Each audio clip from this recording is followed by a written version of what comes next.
Howdy folks, and welcome to the PlayStation Tournament's North American EVO warm-up rounds for Mortal Kombat 11. We just got finished with the European bracket and it was a blast. A lot of Scorpion mirrors over there, but I'm excited to see what we've got today. I am Wonder Chef joining Ultra David for North America. Nice treat. I'm glad to have you here. Are you pumped about today?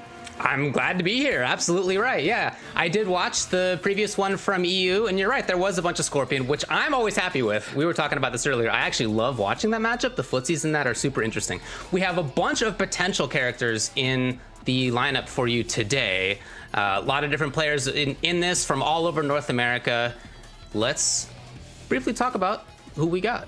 We have Mufasa versus Guillotine starting out up there. We have players who have quite a bit of background, Guillotine as well, in Naruto as well. Papa Cat versus Tweety. I gotta say, I think Tweety maybe goes into this as the favorite, or certainly one of the favorites. That next matchup, Aztec versus Pop-Tart, a Kotal Mirror match, almost certainly, is gonna be a blast. And then Too Easy versus Hijinks, two players who had a ton of success in the Mortal Kombat Pro competition and in other events as well. So really strong players coming out here today. Yeah, a lot of players that we've seen, but, missing a few players that we see a lot in the PlayStation tournaments, but I don't know where they are. They won't get a chance to play for the money that we've got going on today. Of course, in this tournament, every single player that's made this top 8 spot is earning some money. First place is going to get $350, second with $200, third at $150, fourth at $100, and then everybody else will be going home with $50. So they've earned their spots. They did have to play through some qualifying tournaments to make it to the point that they're at right now. And of course, if you want to enter some tournaments yourself, there's still time to sign up for some tournaments, or just see where you can watch everything else. You can go to compete.playstation.com. It is always going to be this spot. They've got tons of articles, tons of videos, and of course, most importantly, tournaments, and where you can watch the tournaments. So really, it's everything that you want all in one place. You sign up there, you play all the tournaments on your PlayStation directly. Easy peasy. So one more time, that's compete.playstation.com. But that's how these players signed up for today. And I mean, pretty quickly, why don't we get into our first match? Because we have, like I said, some players that we're familiar with, but a lot of players that we don't usually get to see on the PlayStation Tournaments broadcast. So that's going to be a pretty nice treat. And we're going to have some interesting mirrors later on, but let's start with the first one, where it's going to be Mufasa versus Guillotine. That's the one that we're going to be looking at. And this is kind of interesting. In fact, I went back and checked out the players' qualification history, how they made it here. And Guillotine actually beat Mufasa a couple of times in the qualification process to get here. So the fact that this is a match that starts out with that, Guillotine, you see on the screen here, a little bit of info, hanging out there in Georgia. Like I said, all over North America, we're going to be playing from. He says to expect Sindel, Frost, or RoboCop. You can see the Frost on the screen right there. That would be pretty cool. I know you would be excited to see some RoboCop. I'd be excited to see some RoboCop as well. But yeah, we have seen Guillotine, I think, before on one of the Open Series finals. Didn't get a chance to play too many matches, but back again today. And on the other side, Mufasa, one of our 2 Jackie players that we've got coming in today. Of course, there's always the chance for a counter pick, especially when the opponent has a lot of characters like Guillotine does. But I expect to see the Jackie, a very popular pick, especially in the North American region. So we're pretty used to seeing them, but Mufasa definitely going to be the signature character. Now, I guess the question would be, if you're assuming that you're going to be playing against Jackie and your characters are Sindel, Frost, and RoboCop, what do you think your character pick would be? I mean, first of all, they have played, so I imagine that this is going to be something that Guillotine will already have a game plan for. Yeah. I think I would expect Sindel maybe in this match, a character who does have a little bit more to say in kind of air-to-air situations, a little bit more mobility in some of those instances that could be useful. I do think that both Frost and RoboCop have important tools to deal with her as well. Frost has a very useful anti-air to duck under some of that pressure. RoboCop has his own tools for that kind of thing, as well as really strong screen control when they do get at a distance. But yeah, I guess I would expect Sindel. What about you?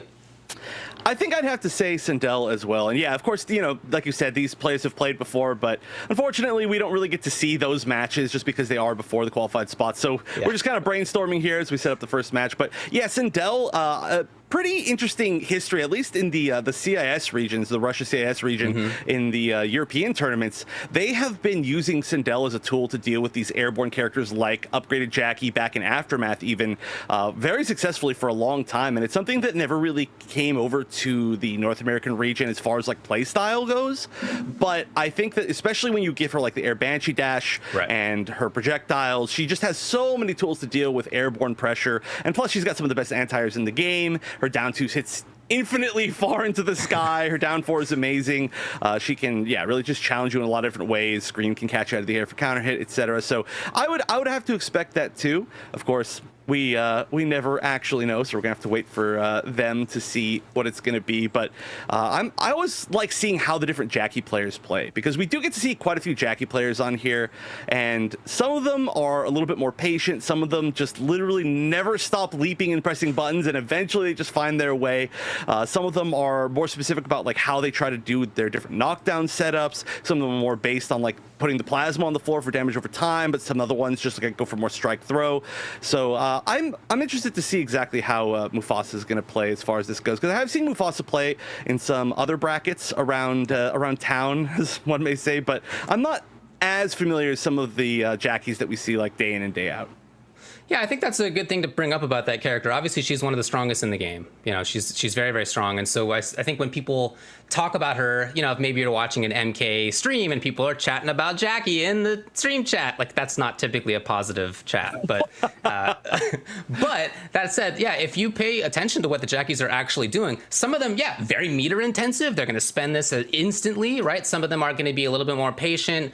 It is the kind of character that allows you to express yourself. It's one of the cool things about it. And that's something that strong characters often tend to be able to do, right? When you have a character that has enough options to be super strong, tends to mean that there's also enough options that like you can insert your own player style into that.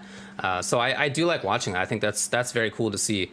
When it comes to, you know, we asked a little bit from these players, tell us about yourselves, you know, which characters are you going to play? But also, what do you consider your greatest achievement?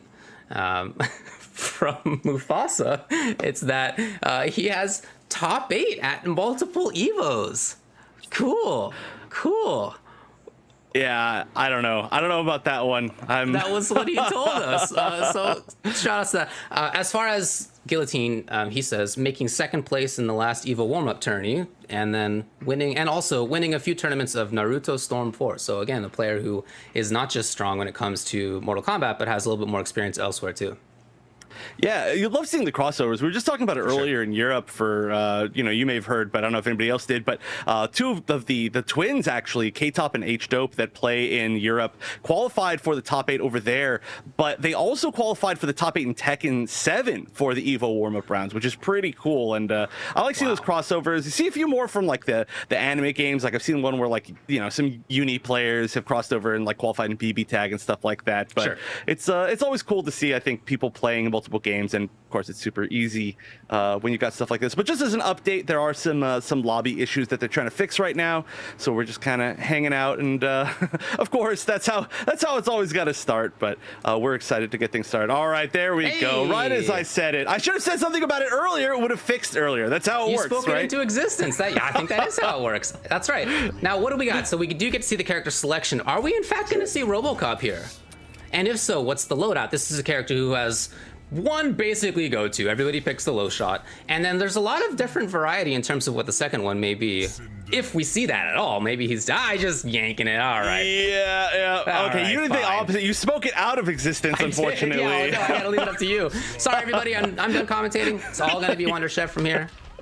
No, but we did expect the Sindel. I think the Sindel is a great pick, and we are going to see the actually. Okay, so we got the Air Banshee Barrage and the Low Star Screamer and the Whip and Flip. So the Air Banshee Barrage, that's the like low projectiles from the sky, right? I believe it is. I'm not 1,000% on that, but I think it's called Banshee Dash is the other one, and we don't see that here. Right. So that's pretty interesting, because that's usually the tool that I think that you see in this matchup. And on the other side, I actually didn't see Mufasa's variation, but we can assume it's the usual upgraded-ish Jackie. Oh, nice corner pressure to start with, though. Weird way to switch sides. Well, it works out for Guillotine's already hit. Wow.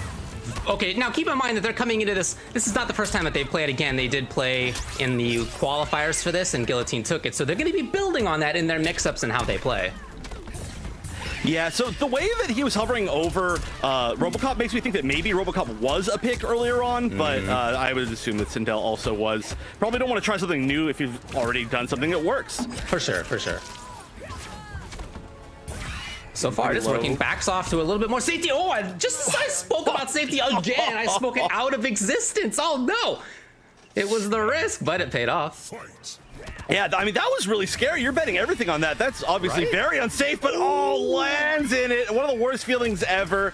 All right, let's see what the full combo is. Doesn't have the, like, air floats. This is pretty much the maximum that you're going to be getting. But, oh, wow, a lot of raw overheads hitting. Those forward two, considered pretty slow, but sometimes people just don't block them, and there we go. It's another instance of it. He was definitely neutral ducking right there. You could see him just not block. So the fact that it was an overhead is not really why it hit. It was just going to work. Look at this. Guillotine is... Okay, the up 3 with the big whiff. It's a huge chance. Ooh, that was a little bit weird way that ended, but did manage to get some pressure afterwards. However, just so much left lead. Yeah, that was gonna be chipped sooner or later, I think. And whoa, the brutal. You don't see that brutal very often, because people don't really go to whip and flip that much anymore, at least. I really like how that was played by Guillotine. You know, that scream spacing, anti-air scream really is what we saw, was extremely effective. I mean, that is the kind of thing that can happen. As far as making it happen on purpose, though, it was quite impressive.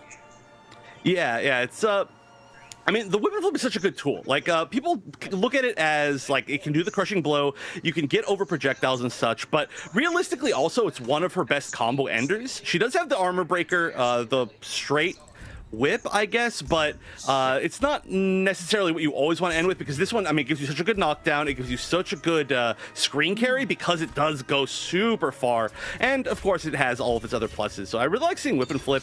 It's just that it was paired with some interesting things before that people like didn't want to use as much, but yeah, I don't know, she's got so many good options. That's the thing about Sindel, right? She's good. Yeah, like 90% of her moves are super viable. All right, it's not going to be Jackie anymore. Going over to Gyarados here, which is the character that Mufasa said to expect as a backup if that comes to that. So this tells me maybe that it was that Jackie beforehand that just didn't work out when they played previously. What do we got here? We got Bed of Spikes, Shifting Sands, and Quicksand. So a pretty common build here for Gyarados. More damage focused kind of build. Get in, damage focused.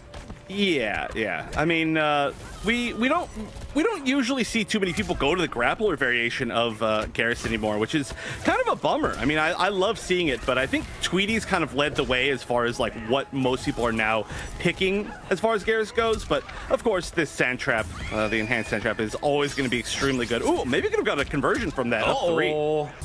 And no defensive bar too. Smooth faucet. Always pumping up, 300 plus. If you got a bar with this character, always going to be a threat. Yeah, okay, so he's checked that a couple times, and then the buffer here, nice spacing on that, just outside of the forward 4 range. That cartwheel just not quite far enough. Yeah, now it's going to be really hard to avoid chip here. Oh, just a bunch of down ones. Yeah, could have seen maybe again, just referencing Tweety a lot, just because Tweety is really the one who puts this character in the spotlight so much, but the down 4 sand trap would have been a really good way to chip out there, and it's pretty safe to, I think, even Sindel's wake up options. But yeah, this is looking a lot better than I think that Jackie was working out. Yeah. Well, in again is Mufasa to try to make things happen again. It's quite light. Maybe expecting another wake up. Funky, here we go though. Those body splashes landing really weird, but you know what? It's not really not working. All right, you're trying to read the breakaway. No breakaway, but you're still going to get the nice knockdown at least. Oh, okay. That was actually a punish on reaction. I really like the utility there. And then coming in with the overhead again. This is, again, it didn't hit before because it was overhead. It hit because Mufasa wasn't blocking, but Mufasa is blocking now. Although, the low catching him. Yeah, just a lot of hits in a row, little tiny hits, none of the big conversions. I mean, this isn't a haircut. Okay, did that breakaway? Yeah, that caught the breakaway. It was a breakaway. Yeah, that was the question here. And in fact, even if there hadn't been a breakaway, like maybe Guillotine was dead anyway, but definitely with the breakaway. For sure it's over. Ties it up. Yeah. Yeah, it's just another like notice. Like you got to try it, right? When you're down a round, you just might as well try the breakaway. It's just something to look at. But yeah, I do think that was probably going to be game no matter what. That was that's one of the things about Garrus, right? His combos don't really get scaled super heavily, super early on, and they do so much damage. And I mean, just even his combo starters, like the amp bed of spikes itself does over like 100 damage. It's ridiculous. So yeah, you kind of just have to expect that you're dead. And yeah, this looks like it's working out. Like I said, the Garrus pick, able to control the space a little bit more, sand trap a little bit more of a threat in that like neutral range that that Sindel really likes to be in, and of course just the damage. Very quickly to RoboCop here. Now again, let's check out what the build is. There are a few different ways to go with RoboCop. Will it be, I would guess probably low shot, probably air charge versus Garrus is really useful to get over the sand trap. Yeah, air charge, flamethrower, low shot. That's a very common build. So you have a nice mid in the flamethrower, which gives you big plus frames on hit, especially on amplify. But even apart from that, you have the annoyance of the zoning stuff. You have the ability to get over sand trap. And as you jump back, you present this threat of potentially doing air charges, so you can get things like dash forward, cheeky little grab. Yeah, one short hop here is all it's going to take to get that crushing blow charge. Well, there we go, just like a normal punish charge.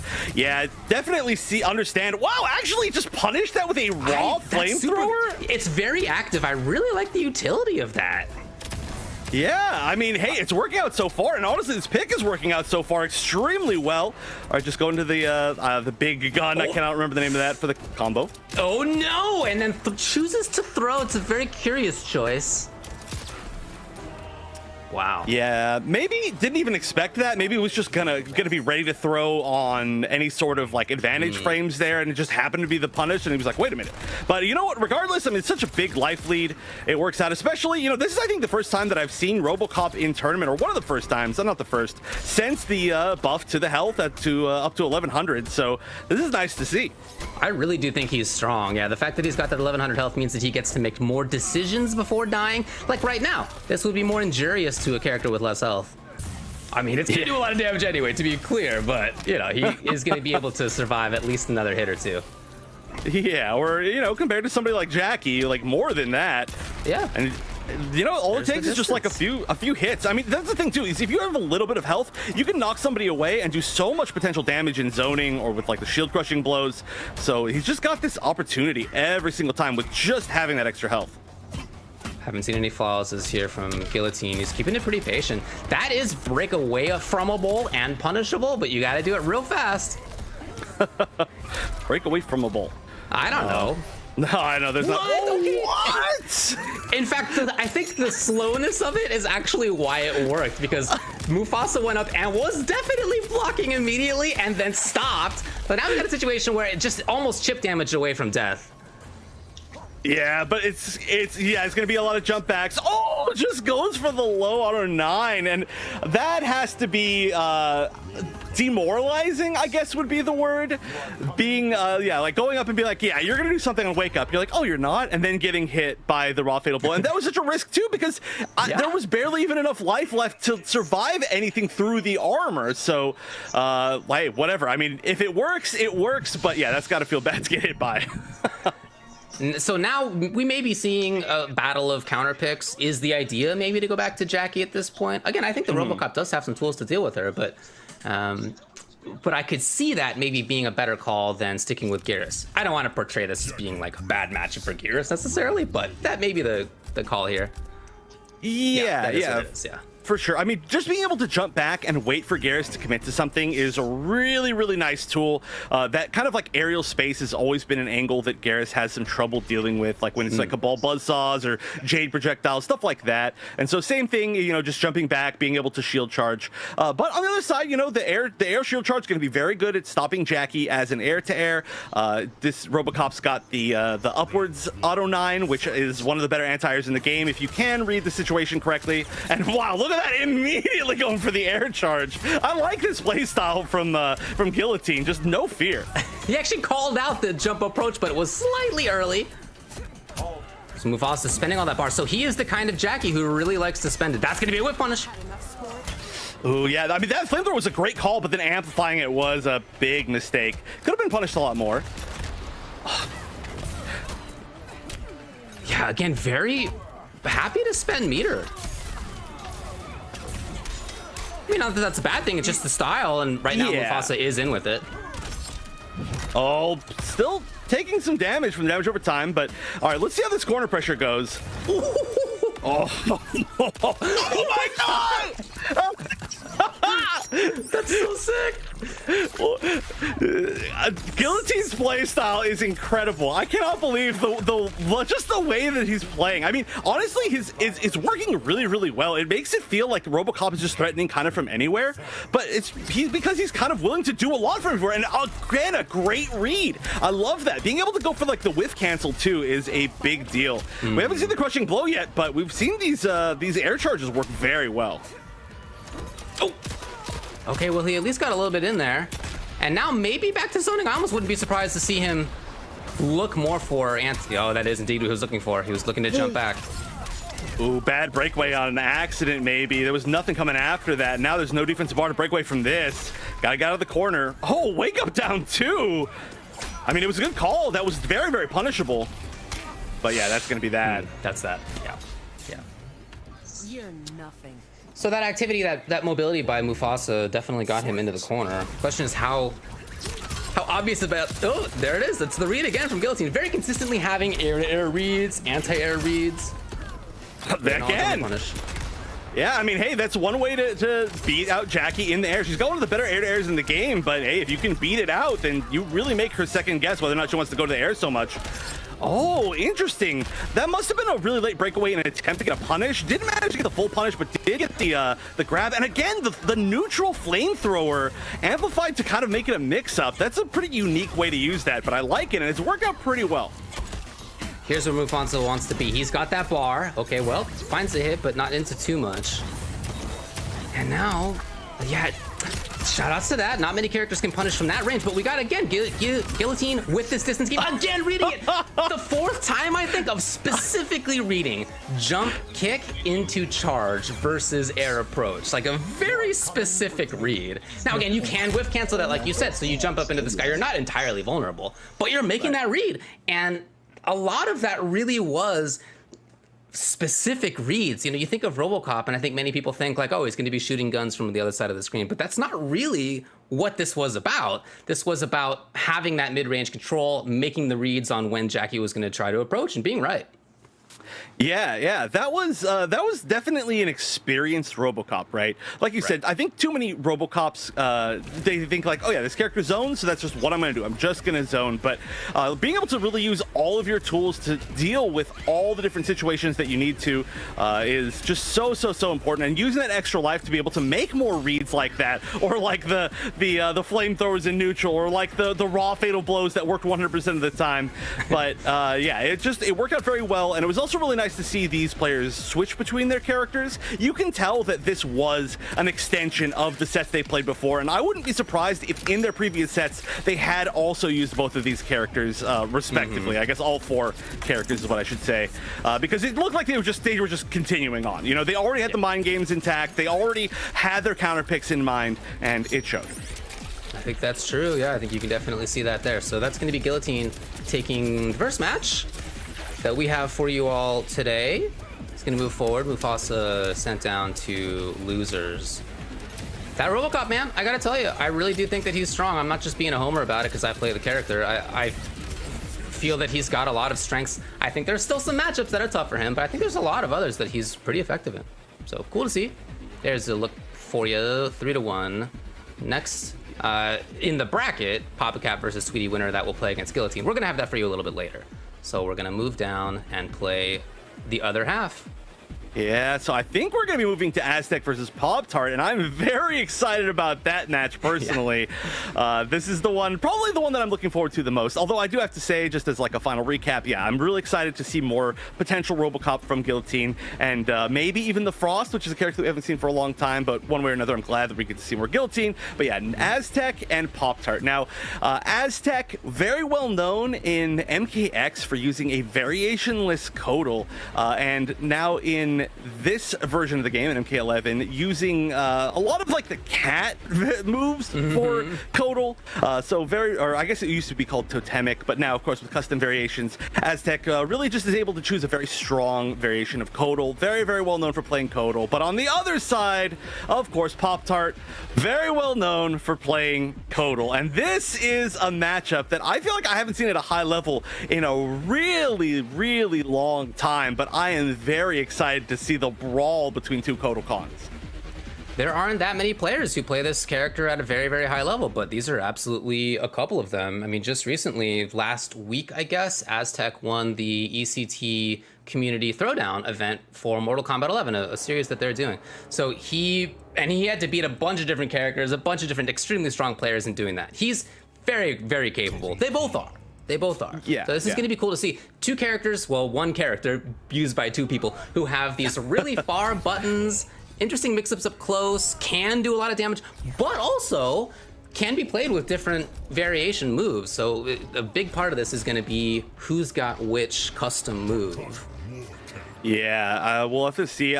I think we're probably not going to see anything too wild here, right? We tend to see a lot of the... Okay, so we actually do see the cat from Aztec, and then is it the command grab and Grand Discus? And then we see Grand Discus, the launcher, and the command grab on the other side. So the big difference here is the launcher versus Taquati Mall, which is the straight cat, which is a great, very strong combo ender, and it does go through projectiles, so this might be a little bit easier to zone on the side of Aztec. However, he's not going to get as much reward.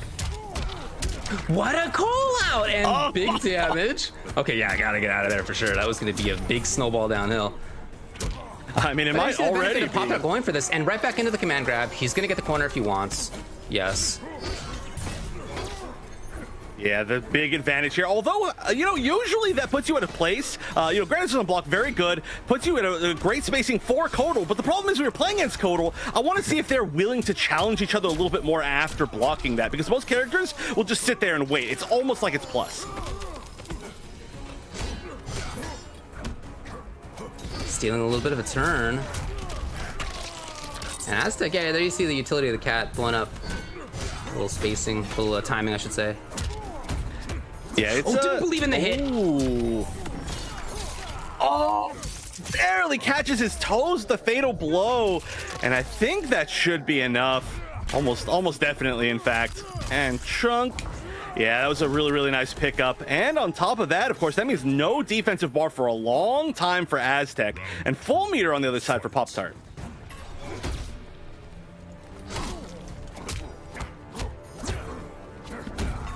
Now, I've noticed a lot of like just checking the opponent with like singular normals here, singular hits, trying to just kind of test them. But there's been a lot of them that have connected, and there just hasn't been a lot of confidence in the actual hits connecting.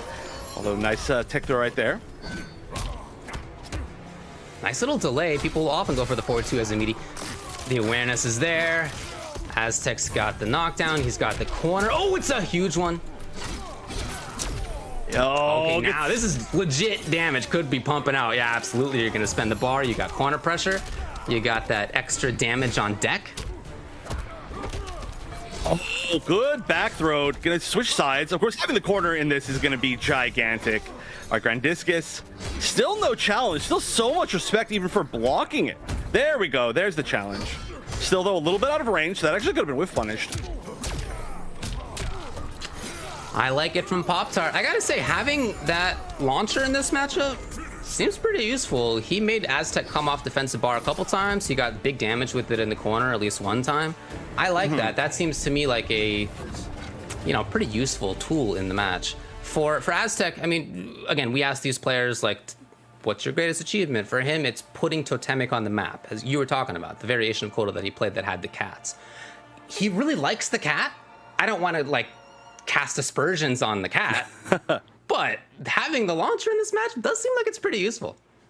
Yeah, well, so there's really 3 reasons why you choose the cat, I think, as Kodo. Well, there might be more, but I think there's 3 main reasons. Number 1, it goes to projectiles. However, we're not really seeing that full screen gain happening. 2 is that it can be safe on block, but you also have the Grandiscus, so you don't need that. And then 3 is it is a little bit of a combo like ender. It's one of the strongest single hit special combo enders that he has. But if you have the launcher, then it just does more. And it does look like we are going to see the exact mirror this time, coming to the same conclusions. I think that makes a lot of sense here for Aztec. Super strong. I mean, it wasn't just about that. It was also the timings and the spacings that we saw. Wow, Pop-Tart, what a read at the start. It was that kind of stuff that I think was characterizing game number 1, too. Him being at very smart spots. Yeah, and I mean, just corner control is so gigantic in this matchup. I mean, I've said it before, but it really is true. Oh, good call on the parry, but it was just a down 1, so not able to actually get anything off of it. Tried to steal a turn there. Aztec. Ooh, the flawless block. Some people can do it on reactions. There's some geniuses out there. That's scary. That's scary once your opponent showed you that, because that's your main footsies tool. And if you're scared to use your main footsies tool immediately in neutral, you're like, what do I even do? Nice. Speaking of flawless blocks, though. Oh, no conversion. But Pop-Tart didn't break away either. Interesting. So this is one thing that we do tend to see a little bit from Aztec. Aztec not really one to use the command grab as a mix-up. Uses it to end combos very often because it is a great tool for that, but we see a lot more command grabs, as you can see, from Pop-Tart, and they are, in fact, opening up Aztec. So it's just a difference in playstyle here. Aztec, I mean, not used to using the command grab as much, maybe, just because he does so often go to the cats, but it's just playstyle. Yeah, and it's somebody who's had a lot of success with the playstyle. Okay. Stealing a big situation for himself right there. That's kind of like a command grab. I suppose, yeah. Oh, the long arm of the law, catching so far away. Calling it out, trying. That range for both of them is so scary on the... Oh, yeah, finally. Significant hit confirmed for the first time, really. Like, this has been, as you were saying earlier, a lot of individual hits. Yeah, I think we're seeing them play a lot more patient in neutral when they're starting to realize like when it's their turn and when it's not, because it's so weird. It almost feels like it would be your turn, but when it's not, because they just have the same range as you. But again, the like jump back or neutral jump into jump punches has been working so well, and I think that's it actually with the meter. Yeah, that extra damage. Pop-Tart going up 2-0. Finishing that game in the same way that he started, with that read on jump back punch into significant damage. I mean, if you think about it, a lot of that match was played in that corner with Pop-Tart on the aggression. A little bit, of course, you know, on Aztec's side too, but a lot of it was Pop-Tart. It's those timings. I mean, it's strange to say because the characters have the same tools, but yeah, it has become kind of seems to me that Pop-Tart feels more comfortable in a specific spot. We saw him flawless block there. We saw him turn into pressure there. We saw him call out forward twos from the opponent with jumping neutral punch or jumping back. Aztec with the gigantic change. Can you imagine pushing Aztec off of Kotal Khan? The man who said his greatest achievement was putting Totemic Kotal Khan on the map has been pushed off, gone to the RoboCup. I like the matchup for RoboCup, but what do you got? We got the same build as before. It's a very standard build again. Low auto 9, air charge for the extra mobility and the threat, and then flamethrower as well for plus frames for mid-range. Definitely, he can put up a wall versus this character, especially without Cap. I don't know if I'm more weirded out that the alt for Aztec is RoboCop rather than another Rushdown character, or the fact that we've now seen 2 RoboCops in 2 matches, and I think that's got to be something to do with you being here. You know, everybody wants to show off their RoboCop to you. I'm happy to see it. Yeah, like I really think he's good. No, that was the threat, that hop threatening with air charge, but there was already forward 2 into space, and now things are going south for Aztec. Down the knowledge 4 is there. into the Yep, cannon. you got That's a lot of time actually to press buttons there. Yeah, that's a pretty big risk too, regardless. But all right, gonna control the corner here. Of course, that extra life, and more life now than Kotal Khan, so that's gonna be a nice bonus. I mean, Aztec got hit a lot, but he's still here. He's got the Fatal Blow. We see the Fatal Blow work out really well in the last set with RoboCop. Just, you gotta surprise him, I guess. I wanna see low to the ground, air charge into Fatal Blow on block. That's my new goal. Aztec has built that bar back. It's spent right away. I really like how Pop-Tart's playing this though. He's not getting, he was pixels away. He's not getting upset about the fact that he needs to chase. He does need to chase for sure, and he loses it. But I'll say, he does start this next round in a great positioning for himself. Just outside of forward 2 range, RoboCop in the corner. Yeah, I mean, he's managed to push in the corner, but honestly, the zoning has been working very, very well. Oh no, there we go. Big pickup. Yeah, has to break away, but now he doesn't really have defensive or offensive bar. There we go. That's a great way to steal his back. Man, that does so much damage. Rarely seen back forward 2. The close. That's so sick. Oh my gosh, 2 big crushing blows in a row. Can he get a third? I'm just kidding. Probably won't need a third. Although this is scary. This is a situation nobody wants to be in. Oh, didn't poke out that time. He really needed to poke out there. It's going to be so hard for him to not get chipped. So yeah, well, you know what? He didn't get chipped, I guess. But yeah, that was a situation that was going to become just tougher and tougher as it went on. But hey, the switch to the RoboCop working out very, very well. We're seeing today is the day of RoboCop for sure. I'm telling you, I think he's got useful matchups. But what I think is going to happen here is probably that Pop-Tart goes back to the select screen. Well, you got to, I guess. And when he goes there, I'm looking for the cat. I'm looking for a kitty cat to come out to play on Kotal Khan's side. Now, that doesn't mean that it's like immediately a winning matchup for him, because there is a timing on the cat where it's not like immediately a projectile invul. And if you do it on block, it's either punishable or not your turn in any case. And so it's not a win outright, but it is a really useful tool for sure. We'll see if he brought that. What do we got? I would have to also assume that that's the right pick. And it is, drum roll. Yep, that is going to be the cat. Yep, we're going to see this Quantum Mall in place of the Grand Discus. So that does work as well. That's something I was saying earlier, is that you can make yourself safe by, instead of spending the bar on Grand Discus, you spend it onto Quantum Mall, and you're not as advantageous of a position, but you're still essentially getting your main goal of the move. Oh, nice wait and bait on the counter. Ooh, you got a glowing Kotal. Nice, I love seeing this right here. Back in the corner. Pressuring still. Oh, the little bit of a challenge. Funky and escape failed because it wasn't corner. Did you just carry the first hit and then just block the rest? I guess. Hey, whatever works. Beautiful. Weighted and everything. He's gonna try to push anyway into the corner. He held it for so long and he still swung into it. All right, I think this might be enough. He's got the bar. At the very minimum, there's going to be a sun ray. Yeah, no, it just was enough in general. So match point now for Pop-Tart. Looking a lot more comfortable. The cat just getting into that point blank spot. Yeah, and even on block, it has great corner carry. On hit, it's great corner carry, so it does allow you to push into the corner more frequently. There he is, with Bodil Bon. Oh, yeah, now just everything's hitting. Yeah, I like the jump kick out. One of the better jump kicks in the game.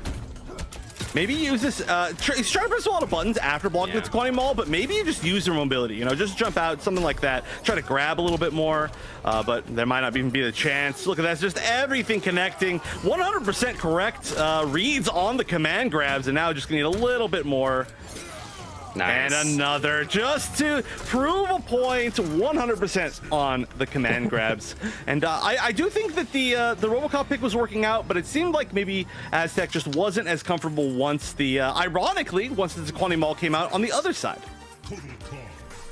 And I'll say, too, that I really, really like seeing the character knowledge, the matchup knowledge that we saw out of Pop-Tart. He punished back forward one, the low shot on block. It's not safe. A lot of people let RoboCop get away with that. That was really good. He pressed buttons after string into the back forward two shotgun. Not safe. You don't have to let RoboCop get away with that. He didn't. He had things like that that showed to me that he really knows the matchup well, and not just having to do with the cat selection, but just his play I thought was really, really strong. Yeah, I mean, the thing is, Aztec enters so many tournaments and does really well in a ton of them. And, you know, definitely one of the better Kodokan players in the world. But Pop-Tart shows up a little bit less often, but pulls off huge upsets very commonly. I think one of the scariest Kodals as well. I mean, clearly, just from this play, really plays the character like a grappler, when a lot of other characters don't quite as much. I'd say one of the more command grab heavy ones, and his reads on that in particular are just so good. He really makes the character feel like a mix-up character on top of having neutral like that, to be able to whiff punish stuff like down 4. Who gets to whiff punish RoboCop down 4? That's unfair. Nah, he played great. Yeah, and then when it came down to it, also excellent mix-ups. Wasn't just about character knowledge, but also seemingly player knowledge too. And I would say that was the case regardless of whether it was RoboCop or Kodal from Aztec, because, you know, in game number 1, we saw the reads, like I guess the first couple games, we saw reads like, I know that you're gonna do forward 2, I'm gonna do jump back punch, like specific reads, right? And then also when it was RoboCop, it was reads about, you know, what kind of mix-ups are gonna work out from you up close. So either way, loved it from Pop-Tart. Very, very strong stuff. He's going to move on in winner's side. Nice. Well, we're going to see who's going to match up against him next. I think we're still going to wait on the Tweety matchup a little bit. So I believe we are going down to Hijinks versus 2Easy. Yeah, that's going to be correct. So two very well-known players who both, like you mentioned earlier, did very well in the Mortal Kombat Pro competition. Hijinks playing the Jackie, actually placing, I believe, 2nd place in the US East bracket for the Mortal Kombat Pro competition. A very, very tough bracket. A lot of people consider that to be potentially the toughest bracket, or at least one of the toughest brackets considering its size and the level of players in there. But being able to get that far in there with this Jackie just shows what level of player Hijinks is. And on the other side, 2Easy has been playing in every tournament known to man, plays a million different characters, might see the Setchon, might see the Sub, might see the Shang, might see, honestly, who the heck knows. But a player who, yeah, he's just gonna surprise us kind of always, but can pull out some huge upsets. Not always the most consistent player, but I'm excited to see how he does against this Jackie. Speaking of the Jackie, Hijinks is one of my favorite Jackie players to watch. And what stands out to me is not really the big damage offense that, as a character, she's best known for. It's instead, it's his understanding of when to move. It's his patience, in fact, in many ways that I think stands out to me. He has really good defense up close when the opponents are pressuring him. And he knows that he doesn't need to go wild. You don't need to play like you need to get a hit right away, because when you do get a hit, it's 1,000 damage. And so you can play, if you want to have this style, you can play a little bit more slowly, and that is oftentimes what we see from him. I think that's cool.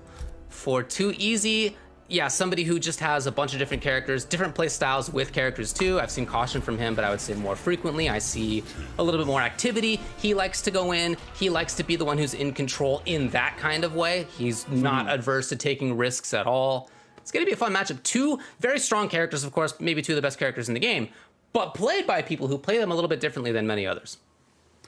Yeah, but I mean, that is one of the reasons why they're such good characters is that you do have so many options with those characters. So that's what, why I was saying I actually really love watching Jackie in particular because everybody gets to play her so differently. And yeah, we see, like, for example, oh wow, I'm telling you, too different. Easy. He's cool. He's cool with coming in. Yeah, he will play this, not always, but he will oftentimes just do things you do not expect. Yeah, imagine you're fighting a Jackie, one of the scariest, if not the scariest up-close characters in the entire game, and the first thing you do is just teleport in on them as a zoner. But hey, you know what? Look at this life lead. It's working. Oh, he hopped over the down 3. This offense. Oh my god. Oh, what is this? This is not at all how I expected this to work. I'm like Buzzsaw speechless. Red Cetrion, yeah, just all of a sudden turn it up the juice and still there when it comes to having defensive tech on deck. Yeah, that's one of the scariest things is when you finally find an opportunity to like hit an opponent that you have just been pressured by. But oh, that's a big mistake. That's unfortunate. Definitely not what was intended right there, but it is going to be punished pretty heavily. There's the punish. So Hijinks seemingly okay with taking risks of his own. Yeah, a lot of unsafe stuff going on right here. I'm not sure exactly what it is, but I mean, just the way this match started, I feel like everybody's kind of in a weird mindset as things go on. Oh, look at that he's trying to damage. chip out? Is that... Yes, wow. No pain, no gain. When you're pumping out grease and they're already in the goop, ugh. Oh my gosh. Yeah, it's like, it's just so much damage. And of course, that's just going to eat through any sort of like last breath defensive bar that you have. But usually we see that more in the corner. Nice, gets the full conversion into the crushing blow.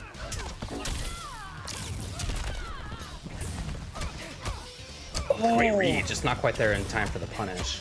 Yeah, so close. I mean, that would have been huge. No more defense bar. That actually probably would have been the kill. So Too Easy has shown that he can turn on the juice offensively. Again, okay, Hijinks is here. About to build a bar. That should be it. I think you can basically just put the damage over time on the ground, actually, and could have done it. But you know what? The interactable dive kick, not something we see all that often. Wow! Look at that movement. Just sliding across the ground. Wow, was my internet going out or was that tech? That was sick. It was the fastest like crouch walking you've ever seen in your entire life. It's very, very impressive. I guess. Yeah, going off the wall in that situation was... It was, I mean, that was a read, obviously, and it was a risky idea. I almost wonder if that was a missed flawless block or something on Too Easy's side, because he got hit in a situation where he didn't look otherwise busy. Not sure. But dude, yeah, the way that he was playing that character, Cetrion, at the beginning, very offensive. I would say clearly caught Hijinks off guard when you get a teleport in there and turn it into pressure in the round very fast. But that kind of thing may not be like a long-term winning strategy, right? If you're taking risks like that versus a character who can do so much damage, if you don't have the defensive bar when you need, or if you're not at a range where you want to be against her, I don't know. We'll see if he keeps it up. Yeah, I mean, I say this a lot, but I think that in my eyes, Jackie has the highest practical damage because she does so much damage to you, even if you do break away. Plus, she gets damage over time on the floor constantly. And if you don't break away, then she does as much damage as any of the higher damage characters, almost. So, yeah, being able to take risks against her is a pretty scary strategy, I would say. And, it works out a little bit, but all it takes, especially now that Cetrion's down to 950 health, all it takes is, like, 2 big mistakes, and you could basically be done for. You could be put in a checkmate situation. Ooh. Oh, no offensive bar, luckily for Too Easy, but still, I mean, he's way down. And just getting further and further down. Okay, here we go. A full conversion. Probably going to keep him restanded. Yep. Just barely plus. And she's got nice strike throw mix-ups. The thing is, you're just not going to deal a lot of damage each time. Whereas Hijinks, even damage over time, was going to be enough. Yeah, you really need to like supplement your close-up damage with Cetron with some zoning damage, right? And we're just not really seeing that right now. I mean, there's been some really good reads on the zoning, but there's the ability to do stuff like Hell's Wrath does hit really far above her head and it catches the Jackie jumps. Air Boulder is always going to be an option. We're just not really seeing any attempts at that. It's just a brawl at this point. I mean, great flawless blocks as usual, but it's just so hard to make up its damage. So now we've seen this so many times. Hijinks clearly is cool with taking the risk of unsafe dash punch. When it works out, fantastic, right? You're in there. If it doesn't work out, you're gonna take what, 150 or something damage, right? It's not gonna be the end of the world. Yeah, this is actually something very similar, and I would actually say this is a very similar Jackie playstyle to K-Top from Greece, where one dash punch, although it seems really risky, the reward of getting that knockdown is huge. It's actually quite a good knockdown, and with Jackie, it's like exactly what you need. You get O'Keefe in situations where you wouldn't think because she can leap, because she can put the goo on the ground, and so those really risky dash punches, you're like, why would they ever do that? But realistically, it can lead to a lot, and it has been, and I would expect that we're going to see a character switch from 2EZ. Very rarely one to stick with one character throughout the entirety of a set unless he's going to 3-0. I think that's right, yeah. And if his intended playstyle here is, let's take risks, let's try to deal some damage, right? Let's not worry about if I get hit, then I think the sub is a better choice if that's the strategy that he wants. I mean, he doesn't need to be playing Cetrion in this way. I've seen him play Cetrion slower. I mean, this is what he likes, right, obviously, but I have seen him play slower. That said, if you want to play fast, why not go to sub? Make it big damage. Make it risky mix-ups.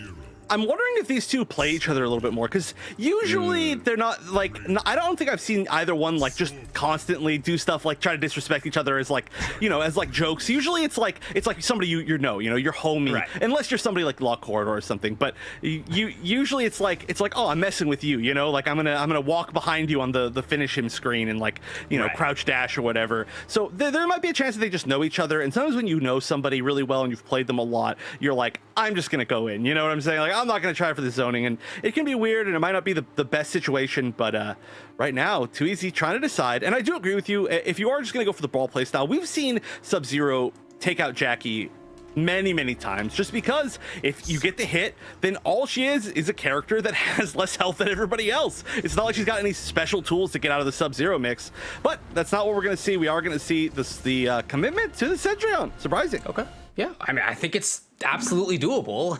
I don't, you know, it's not that it's not doable. It's that instead the strategy that he's picked so far hasn't been effective. And I hope that what he was thinking about during that time down right there was, you know, what am I going to change? What are the differences I need to do? Maybe be aware more that there's going to be random dash punches coming out of Hijinks, who seems willing to take those risks.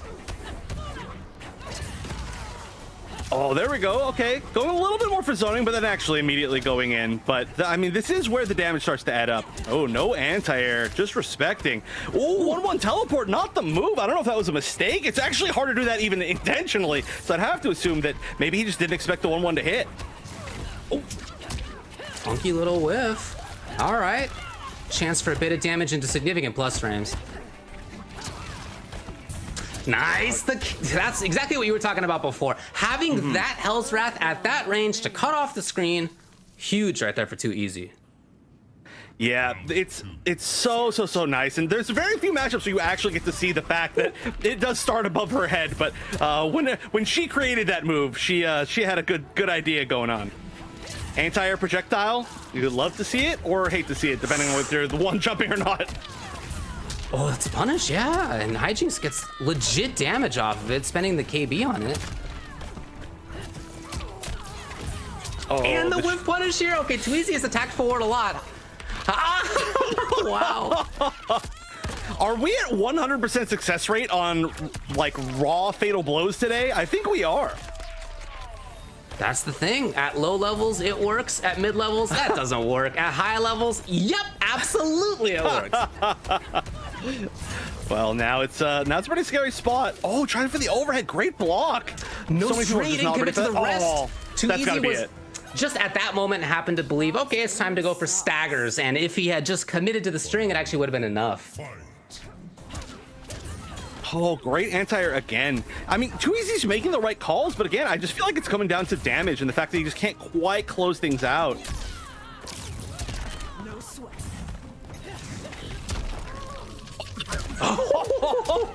Okay, this time he committed to the string and it absolutely paid off.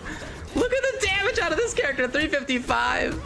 A lot of resources spent on that, but it did do a lot. Yeah, I mean, hey, that's one of the things is that she's one of those characters where you do also have to depend on her crushing blows a lot. I mean, you don't have to, but you can, is what I should say. And that 2 and 3, maybe her most important one. Plus the fact that her fatal blow is so confirmable from so many things that she wants to do. So she's a resource-heavy character. We just haven't seen a lot of that from Too Easy yet. Oh my God, we're just leaping over, not doing anything. What is this? I love it. I love that offense right there. Too Easy. He's so close now. Chip, and it's so hard to evade Chip. Yeah, wow. So hard to evade Chip when it's Cetrion and you're in the corner. Jump back's not gonna cut it. So there it was. And part of it was a similar style still of wanting to, for the most part, play offense. But there was also things like the Hell's Wrath that took around. There was a little bit more mid-range stuff. He did get a chance to spend the KB, for example, as well. We saw the resource of Fatal Blow come out. So some things that we hadn't yet seen from Too Easy were a big part of why he took that game. Yeah, it's just about being able to optimize all the little bits of damage, I think, right? Like, that's one thing that we've seen a lot from the players who picked up Cetrion, I'd say, like, after Ultimate came out, is we see, for example, like, hit confirms that aren't perfect, and it's just even little things, like, you know, you connect 1-1, and a lot of times people aren't ready, and they'll just do 1-1 into Tornado on hit, but you could be doing 1-1 into Amplified Vines, into Dash Forward Standing 4, you know, like, into the restand, into the Natural Barrier, or you could be doing, like, 1-1 into just Fatal Blow. There's players like Acid Amatsa that are extremely good at that, and that's when the damage from the character starts to really be scary, because you're just getting chipped down piece by piece, little hits here and there, and then the big stuff comes in, the Fatal Blow, the 2 and 3 crushing blow, the even like down 2 crushing blows, just all the little stuff that you can get that is just like, it just chunks you for that little bit of life that you have left. But Hijinks taking his time. I don't know if there's any ults for Hijinks. I don't know if I've ever seen any ults. I don't think I've ever seen a high level ult from him in the situation where it was like a big tournament. Not that I can recall. And really no need. You know, she's a very strong character and he's really good with her. So why not? Keep it up. Yeah, yep, just needs one more still. Just one game not going your way, but there's plenty of cushion here, I think. And it's just about now just being a little bit more careful. You know, was, I think, able to take a lot more risks in the first 2 games just because we weren't seeing the big damage come out quite as much from Too Easy. But things are changing. Just all about readapting. Love the start right there. You can get a lot of damage on this. Oh, yeah. The defensive bar was already spent for Too Easy's in big trouble. Yeah, look at that. It was like about half life from just one big opening and a projectile, I guess. This is something you see a lot from Too Easy. He'll wait and hang out until he gets that offensive bar back. Really good awareness to get the dash punch, but Too Easy battling out. Oh, big risk here. I mean, I kind of like it. You know, you've got to make it back a ton of life, and that's a great way to do it. That's not an easy confirm. It is very common to get the 1-1 to hit them a little bit too low in the air, then the full Fatal Blow whiffs, and then oftentimes you can actually be punishable. But Too Easy, recognizing that the 1-1 caught on the way up just high enough for the Fatal Blow to connect. And there we go. Look at, we're all tied up. Ooh, lifelines. Oh, no! He ducked it, but no punish. The threats. There's so many implied threats. Hijinks is up close. Too Easy is willing to make bets sometimes, and they just phase past each other. Oh no! No cancel! No full conversion! Okay. I like the ground down. I like the ground pound. We haven't seen that yet, but needed to get more damage off of that.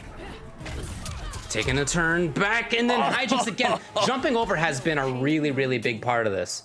I mean, if she gets a follow spot, she can attack right up on top of her, but otherwise it's not an easy spot for her. Yeah, and honestly, the flawless block from Cetrion, not known for being very good at all. So there are some spots where it can whiff. And ooh, nice dash punch. There we go again. Over it, that was so good. Hijinks on top of things. He is at match point. That could have been an air one. That would have actually connected, but I think he's just the dash punches have made it too scary. Wow, no punish. Could have been one, but this is going to be, I think, it at this point. Yeah, you're going to have to find a way out of this corner, and there's just not a safe one. And so Hijinks is going to be moving on. I did like the adaptation. We started to see more options at the end out of Too Easy, but Hijinks just stayed solid, readapted, took the advantage of winning the first 2 games, I think, quite well, and just closed it out. Unnecessary. That's a tough one. Yeah, I mean, that's going to be Hijinks moving on. Too Easy will go down to the loser's side. So we've had 3 of our first 4 matches in the first round. If we can check out the bracket again, just to remind you all where we're at. We already have seen Guillotine move on. Not sure who he's going to be playing against in the next round quite yet. But it will be Pop-Tart versus Hijinks in the next round of winners. That should be an interesting one. It's not a particularly how do I put this? It's not a match that I think a lot of the Kodals really like to play, just because Jackie can get a little bit more free reign in the air against him, and she doesn't have to play the ground neutral game that he so wants to play all the time. But Pop-Tart, I have plenty of faith. Like I said, Pop-Tart, one of the scariest players just in general that I've seen. So I'm excited to see that one, but still, I think mostly I'm excited to see some more Guillotine and whatever weird characters he pulls out over in the other side of the bracket. Well, again, not sure who he'll play. We've saved the Papa Cap versus Tweety match for last here at the beginning of things. Look, Tweety, I think you got to say, comes into this as the favorite, certainly one of the favorites. This is one of the strongest players in the NRS scene over the last several years. And in asking, what's your #1 achievement? He mentions winning Combo Breaker, and that is about as big as it gets, right? For the NRS scene. I mean, that's certainly one of the top 3 things that you can do in this scene. So a good thing to be proud of. And his Geras continues to be maybe the best Geras, certainly with the style of Geras that he plays. You got Papa Cap on the other side. Haven't seen him play within this quite yet, but this is a player who's had quite a bit of success as well. When asked, for example, what do you consider the greatest achievement in your gaming career? He says, being the best in the world. That is his biggest achievement. Well, quite a claim, and unfortunately going to have to prove it against somebody else who having to prove it immediately against somebody else who's pretty close to that claim, I would say. So that's not going to be the easiest thing. But of course, playing Sub-Zero, playing Johnny, for some reason that's just like an archetype. There's a lot of people that play both those characters. Johnny, a character that we actually don't see as much anymore. So I want to see more Johnny. I don't know why exactly the character fully fell off the radar, but of course, Sub-Zero, very popular character right now. A lot of people starting to reconsider him to be kind of within the upper echelon of tiers. But against Geras, I don't know if there's like a particular choice that you want to make between those two. And with Tweety, it's going to be Geras. Sometimes he messes around, chooses the Melina, but that he has to really be in a mood to mess around, and it's extremely rare. But almost no players have stuck to one character in tournaments for as long as Tweety has in this game. It's been that character for just like years at this point, basically. Yeah, and he's had a lot of success, and I've seen him say it on Twitter that a big part of why he feels that he has success is that he just feels like he likes that character a lot. Like that's part of his desire, part of what fuels him to continue to be as strong as he is that he just has a really good time playing the character, which is an important part of this. So it's going to be Johnny. By the way, Papa Cap comes into this having beaten some really strong players in the qualifying rounds, including Too Easy. He beat a couple of times. Beat Mufasa, beat Jetring. I mean, there's other players as well. So he's coming into this as a very strong player too. Yeah, like I said, well known. Very well known name. I think most of the players we have are pretty well known today. I think maybe like Guillotine the least, but after today, hopefully not as much. But we are going to see, Rising Star, Throwing Shades, and Pissed Off. So that's going to be the safety of the quick special with the Rising Star, the comeback potential of the Throwing Shades, and then Pissed Off for the Armor Breaker. And then Tweety, I don't think I've ever seen him use any other variation. And in fact, he doesn't even use one of the moves that he takes in this variation. I know. Literally ever. Hey, he's confident. Although right now, starting out, it's Papa Cap, but just like that, it's Tweety attacking through. And spending the KV? Yes. That's wow. a good way to start. 450. And yeah, this is going to be the classic strike throw that we're all so afraid of.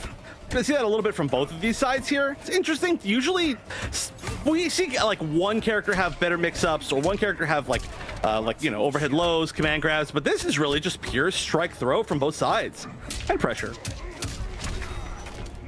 Here's Papa Cap backing off slightly to be a harassing zone, and Tweety skating forward rather than something like forward 2 was the grab. Ooh, that was pretty scary. Now no defensive bar, but you're not going to have the best chip opportunities. Wow, great disrespect of the forward 4 into the fatal blow cancel. Of course, you can check somebody with that. Doesn't have the best mids, fast mids, but you know, something like a down 1 right there could have been a potentially like a strike throw mix up again, or even just maybe a grab would have grabbed him out of it. One way or another, Tweety made the right call. I love Tweety backing off like this, and you don't know when he's going to be a threat. You don't know whether it's going to be buttons like forward 3 or something, or if he's going to back off and just wait for you. Is he going to instead bring out Sand Trap? It's really hard to get a bead on what he's going to do. It's a huge part of his success. He's got grab pressure. Oh, yeah, over and over. Of course, Garrett's one of the only characters in the entire game that gets off of both of his directional grabs, which is a huge buff. It essentially makes him a grappler even without having a command grab, which he also has, just not in this variation. That should be it, I think. Yep, the down 2, even if you break away, there's no escaping. And things were looking pretty good for PapaCap for a bit, but Tweety I think just kind of got a grasp on the play style. Really ran away with that second round. It's funny that you say ran away, because I think that was a big part of it. You know, it was him starting out round number 1 by backing off a lot. He almost walked himself into the corner, but part of why he's doing that is to make it so that PapaCap isn't sure what's coming out and where and when. Again, could be footsies, could be forward 3 or forward 2, could be Sand Trap, could be dash forward grab, could be patience and nothing, could be waiting for the opponent to jump and get the Sand Trap as the opponent's falling, which we did see. Like, he's so comfortable at that distance. And even with Johnny's got a fast projectile with good frame data. He's got big walking buttons. So that range is typically something that he's cool with, but Tweety's often been outside of that effective range, or on when he wants, way in it, right? He's been able to play with his own spacing in a way that's thrown PapaCap's Johnny off. Yeah, I mean, one of the biggest tools I think for being able to do that is which we saw a lot in the last game, was that the forward 3 thrown out at that max range and then buffered into a special, usually into I guess better spikes. It's such a good way to play footsies, and it's not really a tool that I think a lot of characters have in this game. Great start! Oh my gosh, chaotic start on this game. Losing a tooth right away. I don't think he needs him. Look at him. Nah, he'll get him back someone anyway. else's tooth. Yeah. What? I don't know what that standing 3 was. I don't think that was supposed to be that, but we take those. Oh, unsafe. What is going on this game? Bunch of weird mistakes, weird drops, weird crushing. I don't know. Yeah, that's that range where, again, Tweety sometimes will be in front of it. That range where Johnny can make things happen. He's ending it faster, maybe looking for breakaway. Tweety not giving it. Oh, we saw the flawless block, but didn't spend any meter to get anything off of it. Like, up 2 could have worked. Oh, big whiff. Oh, what? Flawless block after whiffing the Sand Trap? That's pretty scary. Now, we could actually... one hit. This is a one-hit situation. Oh! Okay. That's such a gigantic risk, too, because, you know, I mentioned this earlier when we saw Garrus, but down 4 into Sand Trap is the Tweety. That's what I call it, you know. It's really popularized by him, and it's specifically to bait stuff like wake up 3s, and it's very, very good at just being outside of that range. So, you know, if that had been the option right there, that would have been game over. However, PapaCap made the right read.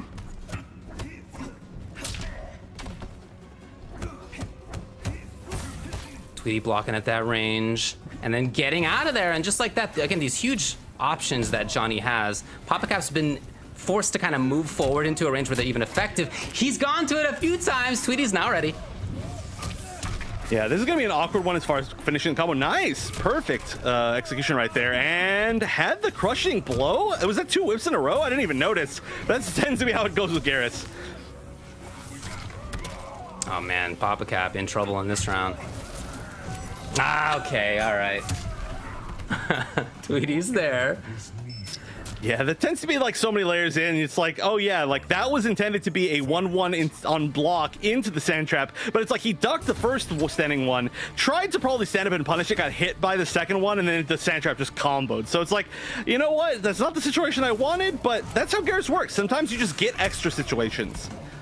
He's just so good at catching the opponent from jumping or moving or whatever it may be. PapaCap is just convinced to do nothing until he sees a quicksand and he knows he has some frames to move. And, you know, if it's going to be the slow approach, that's okay. It's not necessarily a bad thing. He's just got to be real careful that he does not get got by a quicksand on the way there. Yeah, I'm obviously I defer to these players, but I'm surprised that Shadow Kick doesn't punish quicksand from more of a mid-range. I know we see, like, for example, like Liu Kang Flying Kick being able to punish it quite well, or like Jackie Dash Punch, but Shadow Kick usually pretty quick as well. Oh, gets to the back three, or I'm sorry, the forward three. Oh, and the armor breaker. Already used a crushing blow at least for Papa Cap's sake. Right. And, you know, Papa Cap, honestly, not that far away from being able to do this if, again, Tweety's just so good at checking when you're trying to move. Well, let's remember, he's actually one hit away because he has the throwing shades. So he's like more than one hit away, or like less than one hit away at this point. I don't know how to explain that. But of course, for anybody who doesn't know about tossing shades or throwing shades, I guess it's called, it just gets you get a huge crushing blow combo with the fatal blow cancel. However, you do actually have to hit them, and that is way easier said than done. Tweety just really going all out on just backing up, which is working out very well. And it's not honestly a style that we usually see Tweety go to, but I think he already has a read that this is something that's going to get in his opponent's head, and it's just going to work. Yeah, and I see the character versus character utility of it, of being outside of those options from Johnny. I'm sure there's a range where Shadow Kick punishes, but it's probably not where we've seen Sand Traps, right? He's probably at a safe spot against that.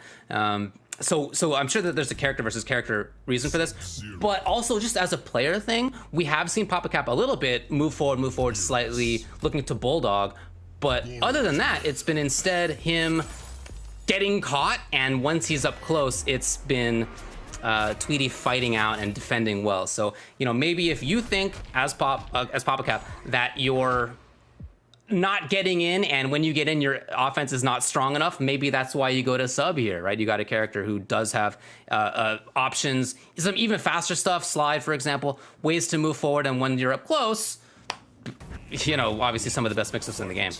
Yeah. I mean, with slide, you know, in a similar way from Shadow Kick. Wow, okay, so you see right there, could have gone for the slide punish, maybe could have even gone for back one punish, but just went for the forward two as like a mix-up, which is a pretty interesting choice. But yeah, it's going to be very unsafe to throw out Sand Traps as Tweety, but that doesn't mean he's necessarily going to stop. We have seen him in matchups where you get punished all the time for it, be very, very brave with them, because he's like, you don't expect that I'm going to throw it since it's unsafe. Yeah. Oh my god, he's absolutely baiting this. It's genius. Okay, Papa Cap's here, spends the KB early.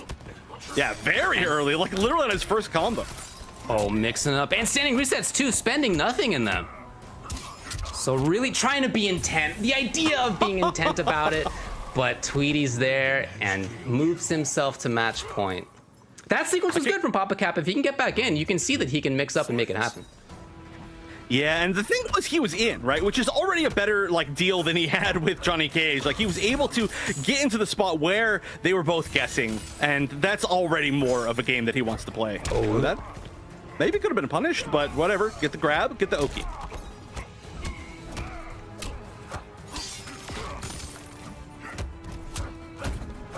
Okay, little challenge. No, he didn't believe in it. Oh. Immediately out of there. Yeah, no more defensive bar. Oh, did kind of halfway believe in it that time, but didn't actually get the overhead. Here we go. There we go. Tweety, I can't believe. Absolutely just holding up forward. Talk about knowing exactly what's coming next. Forward 3, maybe buffering into back forward 2, comes out as forward 3-2. Here's Papa Cap.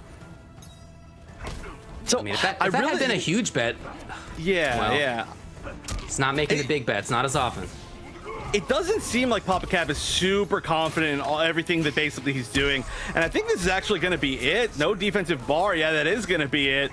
Tweety taking it 3-0, but really, it just seemed like the Sub-Zero pick was working. It seemed like he was landing a lot of hits, but he landed a lot of forward twos that were just forward twos. He landed a lot of forward twos that were just into creeping ice, not any sort of like full like commitment. And in fact, I didn't even see what the other move that he had in his variation was. I assumed it was the amplified ice ball, but yeah, we didn't it was deep even freeze. see it. Yeah, it was deep freeze. Yeah. I mean, look, it was it was just a lot of control by Tweety. I mean, we mentioned that he's probably coming into this as the favorite, and I think you could really see it there. And it was in versus the Johnny matchup. We're taking a look back here.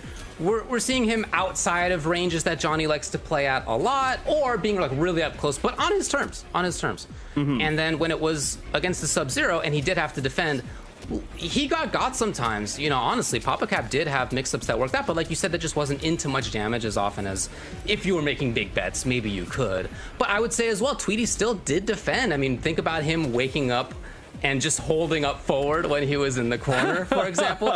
He had resources. I mean, he had defensive bar, he had offensive bar. He could have been a flawless block, or it could have been a wake up 3 or something. And whatever it was that Papa Cap was expecting, it wasn't wake up forward. And you know, that shows active defense like that. You're making the right reads. Yeah, I actually do think that's kind of all connected, right? Because it seemed like Papa Cap was just respecting Tweety so much, like just saying like, I'm throwing out an overhead, but he's probably gonna block it, or I'm gonna, you know, knock him down, and I'll probably just wait here and block. And then he lets him get away with things like getting away with the forward jump, or getting away with not taking as much damage from blocking incorrectly. But overall, regardless, I would have liked to see the Sub-Zero maybe a little bit earlier on, and it was a good attempt, but Tweety is just a wall, and that's just how it tends to go with pretty much anybody against Tweety, and like you said, probably the favorite to potentially take this. However, the opportunity for upsets is gigantic, and we are going to see Guillotine going up against Tweety next in the upper bracket semifinals, and on the bottom we're going to see Pop-Tart against Hijinks. So a lot of really strong names, and really at this point, I think it could be anybody that could potentially take it. But of course, before we go to our break, I just want to remind everybody that, you know, if you want to enter tournaments like this, be sure to go to compete.playstation.com. It's always going to be the place. They've got tons of articles and videos by top players, just good to get into the mind of some of these players.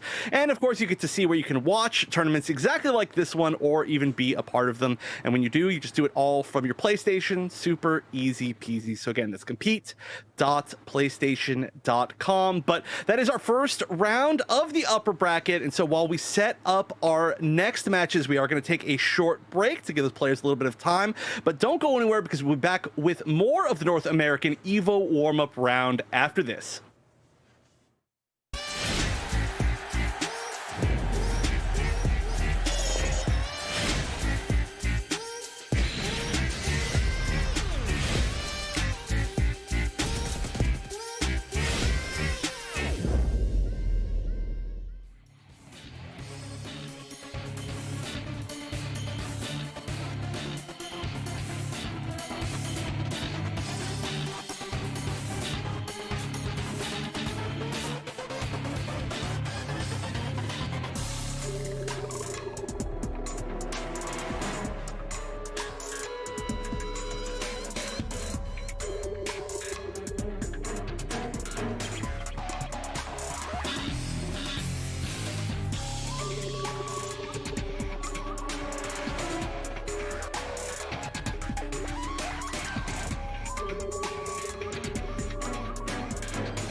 Hey,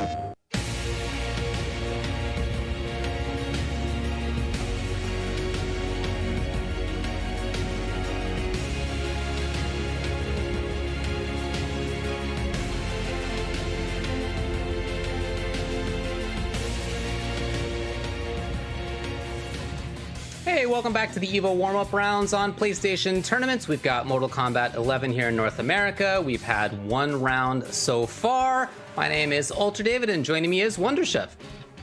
Hey, yeah, it's been good matches so far. We've seen 2 RoboCops, and that's all I care about. I'm just kidding. What I'm talking about. But yeah, I know that's what you care about. Yeah, it's exactly the goal of today. We can turn off the stream, although actually we can't because there's a chance we're going to see more RoboCop. But we did actually see off stream, or I guess we didn't see, too easy 3-2 over Aztec. Aztec going out relatively quickly. A pretty big upset for the day. Aztec probably expected to do pretty well in this tournament, but that just shows how stacked this tournament is. And Papa Cap will be taking on Mufasa, but we're going to be moving on to Pop-Tart versus Hijinks. And Pop-Tart, a very, very scary player. I'm always so impressed by them, but Hijinks just doing so well recently with the Jackie, and that is a matchup that a lot of times the Kodals just don't like. So I'm pretty excited to see like how Pop-Tart is going to deal with it. I've seen some pretty wacky answers. Like I saw one time somebody tried to bring the up beam, which is a move that you just never see, although it did work against Shiva Stomp as well. But I think at this point it's just going to have to be some pretty solid play. Yeah, I think that makes sense. And when it's a matchup that you don't really like, but you have to play against all the time, like you do against Jackie when it comes to high-level tournaments, you really study it up and you get to know it extremely well. And in fact, yeah, some of the stuff that I like watching the most is when players are up against a matchup that is maybe tough for them on paper, but that they've really dug in so deeply on that they find little situations, little moments that many other people will not have noticed. That to me is really, really fun. And you saw when we saw Pop-Tart earlier, even though it was a mirror match for part of it versus Aztec, his mix-ups are really strong. His understanding of where people want to move is really strong. And that was true, again, whether it was versus a Kodal or a RoboCop. So those kinds of things are still going to be absolutely in play when it comes to playing against Jackie. Yeah, I mean, the damage difference is, well, I guess you say the damage to health difference is probably going to be pretty big. Now, one thing that we often see is an issue converting. Let's see actually what we're going to see. We're going to see the Con Cut, this Quantum Maul. Okay, so not going to be bringing the Grand Discus. And that is nice as a combo ender. Of course, the screen carry just so far. Yeah. But what I was going to say is it's kind of hard to get the full conversions that you want with the Con Cut if you catch Jackie out of the air. So we'll see just how effective he is at it. And immediately losing the air to air. Unfortunate start. Okay, all right. Saving the KB as well. Pop-Tart's here. He's already got the corner. No defensive bar on Hijinks' side. The timing was fantastic from Pop-Tart, who also realized that the opponent was jumping out of the forward 2-string. He is playing so well so far. Oh yeah, always. I'm telling you, always one of my favorite players to watch whenever he shows up, which is not all that often, surprisingly. All right, good breakaway, a little bit late, but the tick throw, most importantly, going to take the corner back with that, and of course, extra damage and tons of damage. What punish? Incredible. That was so sick. No, I don't even understand how that was fully punished. Does flawless block make that just extremely minus? Because normally I think it's like super plus. Super wow, minus. I didn't realize it was minus enough to forward 2. That's a pretty slow string, but hey, Pop-Tart knew.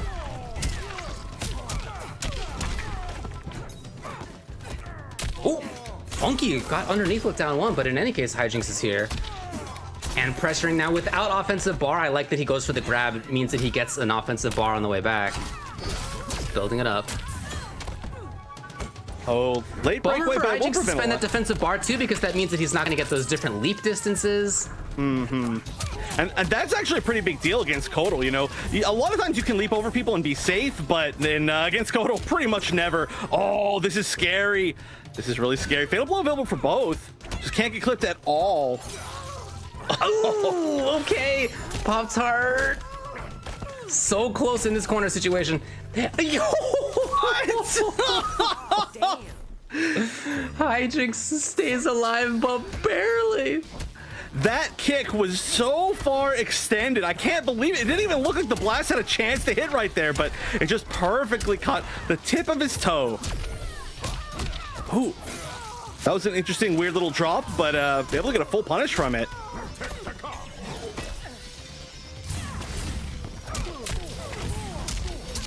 Back to the comfort of the arcade. Here's Pop-Tart.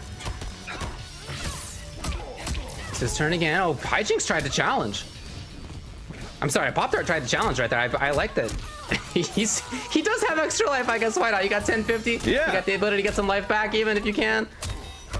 Although that's not something that we saw. I was expecting a Sunbeam at the end of the last round, but just went for the actual kill. It could work out really well, though. It's a little bit more damage. Nice. The full conversion to Fatal Blow. I don't know if this is a kill or not. I generally never know, I guess. I think she's going to get deleted. Oh, she's out of here. Out of here. Yeah. That's game number 1 for Pop-Tart.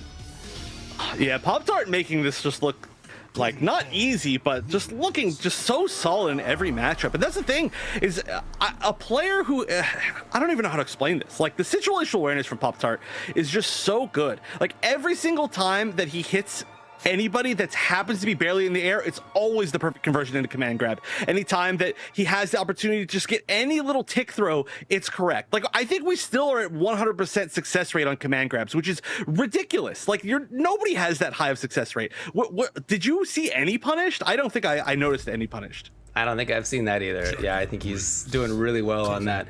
Partly because it's not something he goes to constantly, but he did have like down 1 into command grab a couple times in situations where he quickly turned defense into offense, which is really good to see.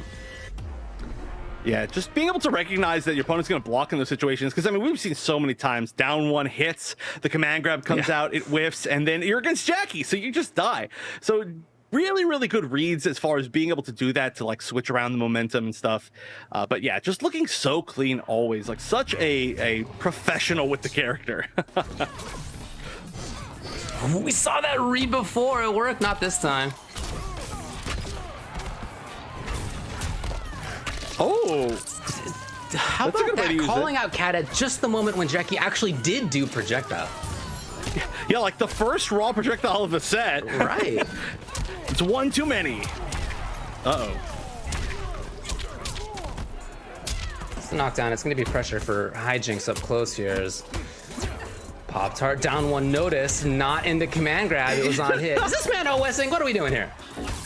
That OS isn't in this game, right? Is that OS in this game? It's out. Well, you know, you never know. I don't know. Yeah, True answer, absolutely yes. Do you ever see anybody do it? Pretty rare. I remember doing it with Kano in MKX, but almost gets the air-to-air. Oh, that's big. That should be it. That's it for sure. Yep, that down 1. Even if there was a breakaway there, that would have just armor broken. Would have been a big waste of defensive bar. But Pop-Tart, so far, just punishing everything so well. I mean, that's like 2 times we've seen an upwards projectile. That's not easy to get past since it arcs downwards, and 2 times the Pop-Tart has punished it extremely well. Look at this. Making Jackie press buttons on the ground. It's something that we see Hijinks do. He's comfortable typically at it, but Pop-Tart has made him whiff. Why does everybody swing into it eventually? Everybody. I mean, myself included. I'm certainly guilty of that. You just sits out there and you're like, maybe I press a button now?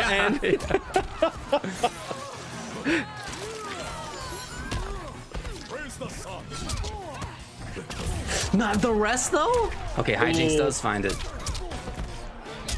Oh, interesting ender right there. I don't know about that. I mean, you're pretty close to the corner. I don't know if that was really, like, all fully thought out. I guess you're pretty far from the corner still. It does give really nice Oki. It does. She's got the defensive bar, but you can't break out of this, buddy. No. The Amplify version actually throws you further away, so Pop-Tart with the cat! With the cat for the win of the game? He has done cat 2 times. Count them 2 times. And he's been 100% correct with them. 1 through the only projectile we've seen in the entire set so far when it just comes to random mid-range stuff. And then the other right there when he bet that Jackie was going to try to move and just happened to get caught at that moment. Again, that strikes back to, I think, what we were talking about when it comes to his match versus Aztec. When he, too, in that situation, knew when Aztec was going to try to swing in with forward 2, knew exactly where to be and how to counter these situations. We've seen that in this match, too. Pop-Tart plays like a very hard AI, where you're like sitting there and waiting, and you throw one projectile, and then suddenly just like frame one, there's just an anti-projectile move coming out. It's like, or it's just, it knows that you're blocking, so it's just 100% on command grabs. Definitely a very hard AI, masquerading as a player in this tournament. It's the only way that I can figure it out. But the reads have been immaculate, just unbelievable. Yeah, we did see Hijinks jump out of one command grab so far. It has happened a grand total of once, and then it was like right into significant Jackie damage, so that was really legit from Hijinks. I mean, Hijinks is getting outranged sometimes, is not getting the reads that he wants sometimes, but those are things that he's so good at too, and he's absolutely capable of making counter adjustments. I've seen him go long, deep in sets as well, and make comebacks in sets. Again, this is somebody who got second place at the Mortal Kombat Pro Competition NA East Regional Finals, right? When that was an extremely strong, very stacked event. So he can still do this. He's not out quite yet. Yeah, he's not. And it does look like one of the players disconnected as the game was starting up. So out? luckily, just as I said, he's not out yet. He dropped. Actually, I think Pop-Tart might have been the one that that dropped out. But one way or another, we're just lucky. We're thankful that it was not in the middle of a match and it was in between matches. So I'm sure we're going to be working to reconnect them right now. But that does give them a little bit of time to think, right? That does tend to happen. It is online tournaments. Every once in a while, there's just a little bit of like just got to reconnect everybody. So during that time, I think it's going to be really beneficial for Hijinks, right? Because this has just been like this weirdly paced match of just not able to find the right moments at all from Hijinks. And maybe now Hijinks can sit there and think like, okay, like, clearly no more up projectiles, or just try to bait and maybe make them think that there's going to be an up projectile. Maybe go for like a low one and then just see if you recover in time, something like that. Just thinking about all the different command grab options. I mean, like you said, one finally punished, so at the very minimum there's like that idea there. And Jackie, one of the easiest characters and scariest characters to punish things with like an instant jump, because you can't just do like instant jump into air blast if you want, or you can do instant jump into whatever her full combo is, which is still a lot. So I think this time is going to be good for Hijinks. A little bit of a blessing. That said, the more that we see Pop-Tart play, and not just in this top 8, but whenever we've seen him play in other events too, he's really good at making those reads. And a huge part of that is understanding that as you make reads, the opponent's going to begin to adapt to you, and you need to continue to think ahead, right? It's not the case that you can always be on the reactive side as the person who starts out with guessing right in mix-ups. You got to think, all right, well, last time I did it, they're going to be looking for whatever again. What do you do next, right, as the person who's on offense? And so this time can be helpful for both players to just iron it out. Glad that it didn't take too long. You know, we're back in here. Again, Pop-Tart up a game. A couple of games. Yeah. Of course, we're going to be sticking with the same variation. We did actually the other month. We saw somebody come in with the old upgraded Jackie and using it in a pretty unique way. So I've been waiting for somebody to do that again. You know, no grenade launcher. Just go with the old blast, the ground pound. But not today. Not today. Oh, unsafe, no punish though. Pretty risky way to start things off.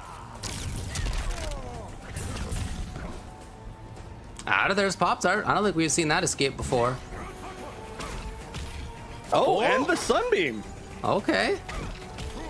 Maybe this extra little bit of time gave them both some time to think, but again, oh no, you just can't do it. You just can't do it. No projectiles. Put up a big sign that just has like projectiles with just a big red cross over it. I think it's expecting a breakaway coming right there, but look, it's still good damage. Hijinks jumps over, only the grab though. What? Oh, Hijinks makes him pay big time. Yeah, and says, even that 1050. Says, I can't throw projectiles, you can't throw projectiles either, and yeah, that's game. GG. Pain, no gain. Yeah, interesting little back and forth. Couple of very fun to watch decisions, at least. Yeah, weird change-ups, though, from honestly kind of both players, but especially the Pop-Tart, you know, trying some more discs from full screens, trying some more sun rays from full screen, and neither one seemed to particularly work out. It seems like he's been in control when he's been in his own range, and see if he can get back there. I mean, I guess he is right now. Hijinks trying to read a command grab that did not come. Oh, here we go. He's got an offensive bar. Yeah, spends. Gonna cash out on the KB as well. Oh, just the wave dash through. Oh no! The threat of forward 2 is so strong that Hijinks just sat there to get got. Wave dash up, wave dash up, wave dash up, wave dash up, command grab. Oh, weird air to air. I don't even know what that normal was, but it worked, and now it's gonna be one more read away in the corner. Underneath. Ooh, nice. Hijinks thought it was his turn, but Pop-Tart just puts an end to it so quickly. Didn't have any meter, which is a little bit unfortunate, but regardless, you want to put yourself on match points, so you take the side switch if you have to.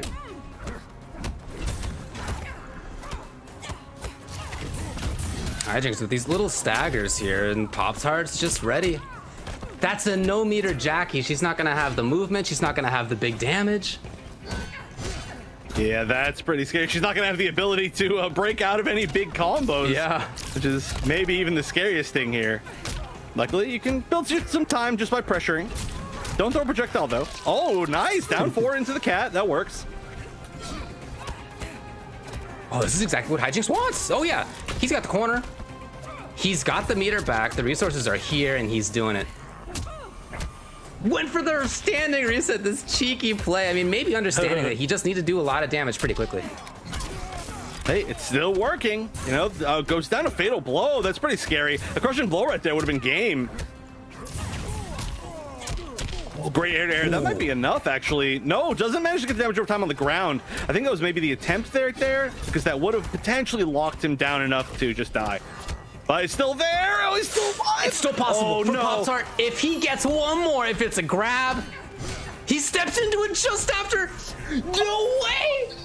Dude, the man tried to hop over.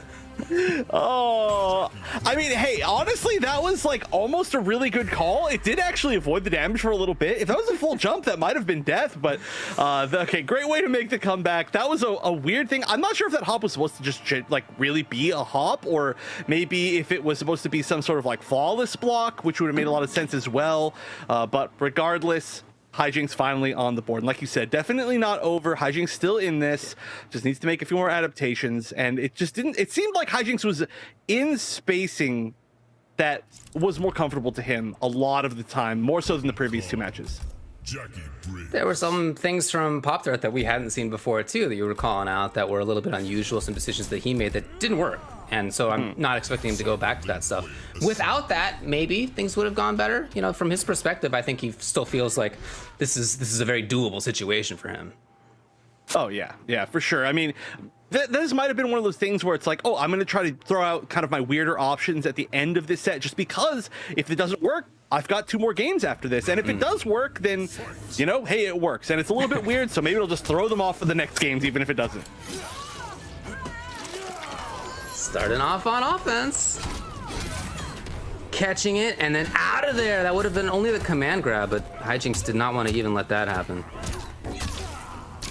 Yeah, that's one of the issues, is like trying to save your defensive bar for too long, you don't save any damage from it, because Kotal often just doesn't get full launches on you, especially when you're Jackie, right? We've seen so many conversions that are just purely like catching on the way up into the air.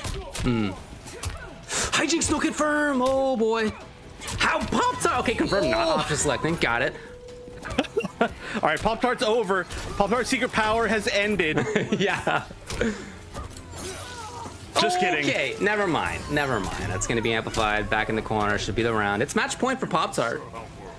I liked a lot of what Hijinks did there, but still match point for Pop-Tart. Oh, no. He couldn't no even reach for it fast enough?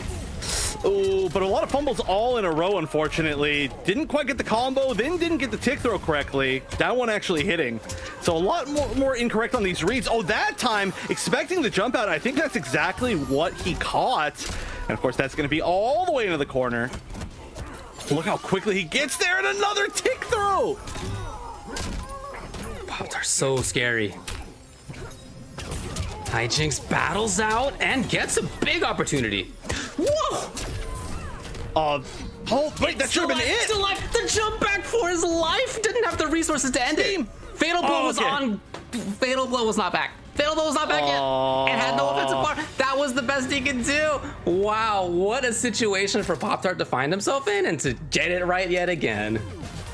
Yeah, that was a scramble at the end. A bunch of super weird stuff. And I mean, we've actually seen how weird this maybe not in this set, but this matchup can be because of the kind of like interaction between the damage over time on the ground from the plasma and the sunbeam. Like there's a lot of ways that you can like guarantee yourself healing and then damage and just kind of weirdness from both sides. But it didn't actually go down to that. Both players in pretty much every situation were willing to just go down swinging, and it was a very impressive set. But I mean, Pop-Tart always looking extremely impressive. Still, we saw finally the perfect record go down a little bit more in this set of command grabs, but the command grab success rate was still like 85% or something like that. Just unbelievably high for a grappler, and you usually don't have to play against Kodals that are that good at playing Kodal like a grappler, I feel. Well, still a lot of nice stuff from Hijinks, who remains alive in loser side, of course. Still a big threat overall, but yeah, I gotta say, I mean, in watching this, and the last time as well that we saw Pop-Tart versus Aztec, I just like so much about what he's doing. Yeah, the idea of, I mean, it's not a groundbreaking idea to be like, Kodal Khan has command grab, maybe play as grappler, but like, it is cool to watch. And he also has the fantastic footsies, and he also has the good defensive tech. That was a cute idea. It didn't work out for him. and he also plays good mix-ups otherwise. It's not just about command grab. He's at a good spot for himself otherwise too. Very, very consistently. Yeah, that's something that I think we saw at the end of that, was that he started to actually catch the jump outs as well. But that does mean that Pop-Tart will be our first player making it into the upper bracket finals. We do see that Papa Cap eliminated Mufasa 3-1 and is going to be the one playing up against Hijinks next. But that's going to be off stream. We are going to see the winner of that on stream a little bit later. But now we need to move on up to see who's going to be joining Pop-Tart in the upper bracket finals between Guillotine and Tweedy. And Guillotine has been a very entertaining player to watch, using a lot of different characters. Like I said, appeared before on the Open Series, didn't get that much success, but looking extremely strong today. However, the question is, which character do you pick against Tweedy? And I mean, we did see the RoboCop against the Garrus before, so do you think we're going to see that again? I think that makes a lot of sense. Yeah, I think if his roster is Sindel, RoboCop, and he told us Frost as well, then yeah, I think RoboCop makes sense here. I have seen Tweedy play against RoboCop, and he just as he always does, is so prepared and stabs at the exact right moment with like a quicksand to allow him to get right up close again, or just bulldogs, just walks and blocks, and doesn't feel like he's too stressed about it. So his approach to it's really good. Character-wise, I think the RoboCop makes sense if that's what Guillotine wants to get to. But yeah, I haven't seen it too many times because he's not a super common character. But when I've seen Tweedy play versus RoboCop, it's been as strong as you would think that it is. Yeah, but I mean, to be fair, that's probably every character against Tweedy, right? That's the advantage of sticking with one character for that long, is that you actually learn every single matchup in the game. I mean, if you're comfortable against RoboCop, one of the least common characters in the game, then you're probably comfortable against everybody. But I mean, on the other side too, just look at the other characters. Okay, it does look like it's going to be this. So I was going to say Frost could be a scary pick because Tweedy himself, you know, very successfully using Frost at major tournaments before. And then Sindel could be good, but I like this pick. I think it does make sense, but time to see exactly how it's going to work against Tweedy's Garrus in particular. Yeah, it's going to be, again, that charge playing a huge role here, the threat of it, and Tweedy not wanting to throw a sand trap at the wrong time. It's going to be range control, not uncommon to see things like a projectile trading with a quicksand as well. Well, immediately Tweedy fighting his way in. And round start is honestly gigantic in this matchup, right? Because you don't want to immediately get knocked back, even on block. You want to find that perfect moment at the start. But does manage to get knocked back, so the chipping's going to begin.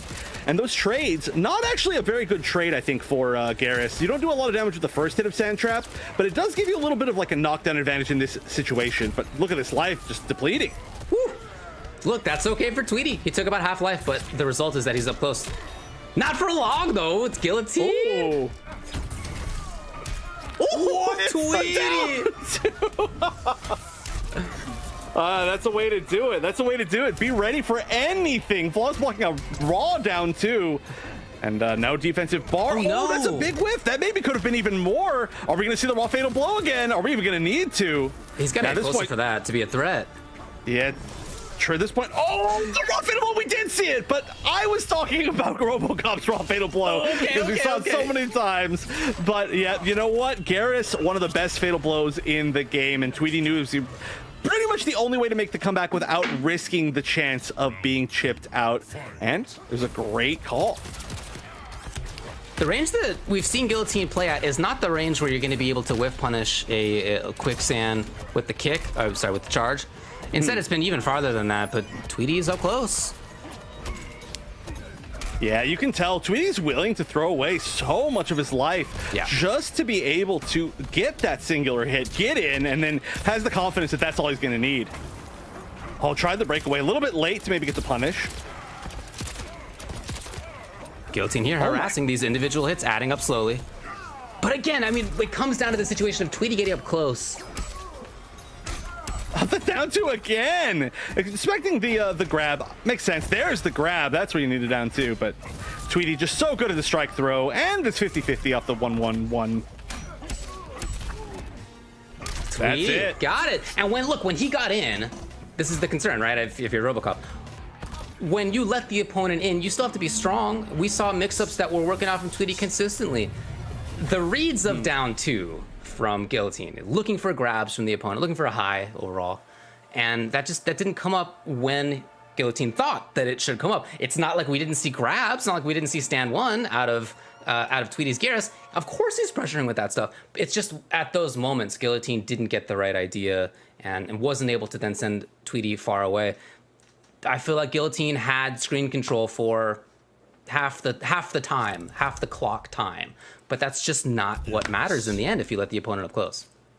Yeah, I like to say that the true test of a zoner. Oh, we are going to see the frost. But okay. what I was going to allude to was that I say the true test of a zoner is not your ability to zone; it's your ability to deal with the situations where you can't zone. In my opinion, when you see the true zoners, or at least it's one of the major points of it. Sure. But yeah, not even going to try again. So we're going to see the ice auger, the ice quake, which is the dive, I guess you could call it. I don't know exactly how to. It's not a kick, and the glacier calving, which is the projectile shield. Interesting. Does that do anything in this matchup?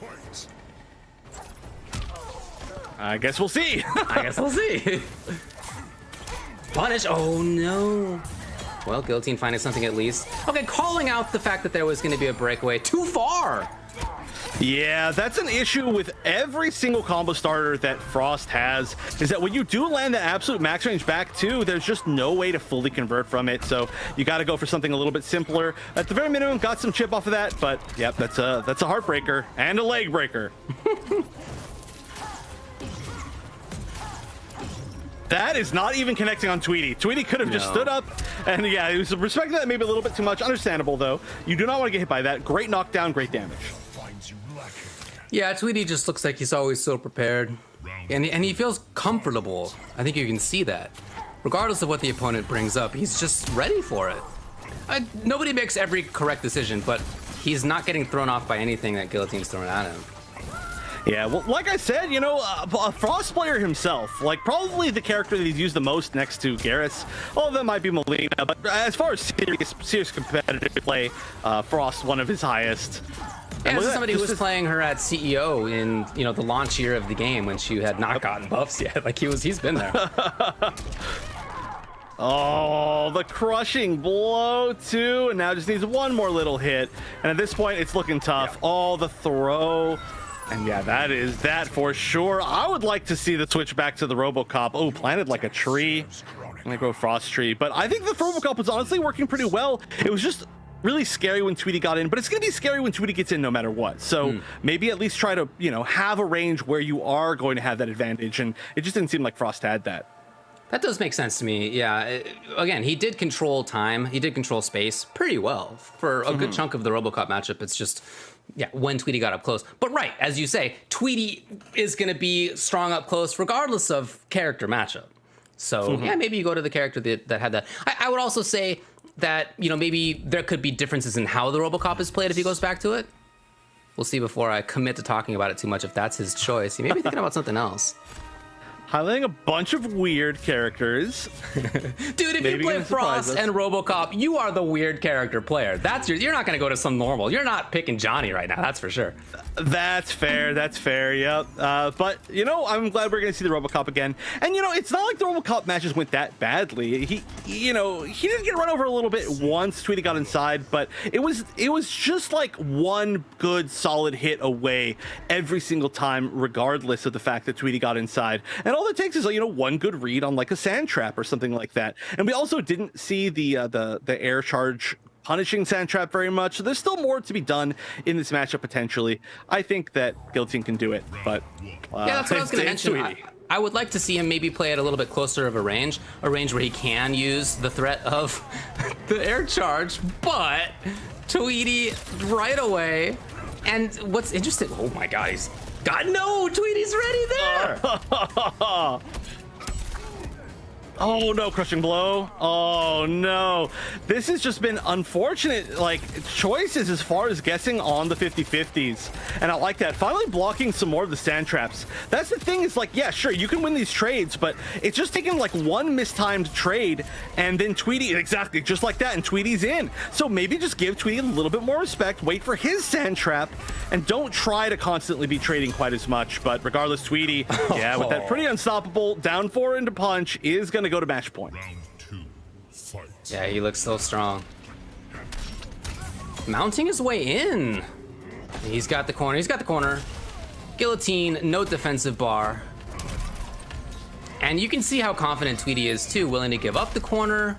Yeah, throwing out of the corner yet again. Guillotine not confirming. All right, I think he has flamethrower, right? Yeah. Flamethrower, I mean, such a great choice, right? Leaves you such advantage, especially if you're trying to mount a comeback. But right now, this offense working decently well. His zoning hasn't worked. Okay, cool. So play the offense a little bit more. RoboCop's not the best in the world at it, but he can do some stuff. Well, he can do some stuff if he's alive, and yeah, a good call on not breaking away there. That was truly like a 50-50. Guessed correctly, but still doesn't have very much life left. Are we gonna see the fatal blow again? No! I wanted to see the fatal blow after the shield on block, but not gonna get a chance. That's gonna be Tweety with the 3-0. Just playing it so well, and it did look like there was like a little bit more adaptation at the end. It looked like the the RoboCop offense was working a little bit well, but just not quite able to close it out. What do you even get a tear? Okay, well, all right. That's actually really cool looking. That's super dope whatever looking. That is in there. Are those the lungs? Jeez, that's gnarly. Yeah, I think in thinking about how to like encapsulate this matchup, I'm thinking back to the end right there when Tweety's Garrus was just blocking. He was cornered. He knew exactly what was coming. Okay, you're jumping back as RoboCop, who has an air charge. Cool. I'm not going to do anything. I'm just going to wait for you to get up close. And once Guillotine put himself up close, it was then Tweety, as he has been having the mix-up right, whether to put a normal into the opponent in mid or whatever, or to do a grab. It was grab, and it was correct. So Tweety just reading the situation right, whether it was from far away, whether it was from up close, whether Guillotine was jumping back or Guillotine was waking up or whatever it was, and whether it was Frost, whether it was RoboCop. Guillotine, I like a lot of what we saw from him, especially when we saw him versus Mufasa. And in this one, I do think that we saw some strong spacings from him. I liked some of the RoboCop ideas. But you gotta say, Tweety is just so prepared, looks so good, capitalizes on everything. He is, like I said earlier, absolutely one of the best players and probably the favorite to take this. Yeah, you keep saying prepared, and really it's like one of those things where everybody says, practice something until you don't even have to think about it, until it's entirely muscle memory. And that's the thing, is Tweety is so committed to this character that he has put every situation into his muscle memory, and he no longer has to question it. He doesn't have to think, should I zone here? Should I move in? He just knows, and that confidence can just give you that heads up on somebody who maybe is not as comfortable by playing multiple characters. But it doesn't mean that Tweety will be moving forward to fight Pop-Tart in the upper bracket finals, and we are going to see Guillotine move down to take on Too Easy to see who will be on broadcast after that. But of course, before that, we will be taking a short break. But even before that, I just want to remind everybody one more time that if you want to sign up for tournaments like this, you can be on broadcast. We've seen a lot of players make their first appearances here on the PlayStation Tournaments broadcast. So go to compete.playstation.com. It is never too late to get into it. A lot of really good players play in this. So just even if you don't manage to make it super far, you're going to be getting some good experiences. You're going to be meeting some new people. It's overall just a positive experience. So compete.playstation.com, check it out. Play all the tournaments on your PS4, easy peasy. But we are now going to be taking one more break before we get to close out this EVO warm-up round. So, you know, get some snacks, because we know that always the final matches of these tournaments are going to be ridiculous. So don't go anywhere, because we'll be back with more Mortal Kombat 11 after this.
It's the finale now of the PlayStation Tournament's EVO warm-up rounds for Mortal Kombat 11 in North America. We've seen most of the top 8 so far. We got the winners finals for you on deck next.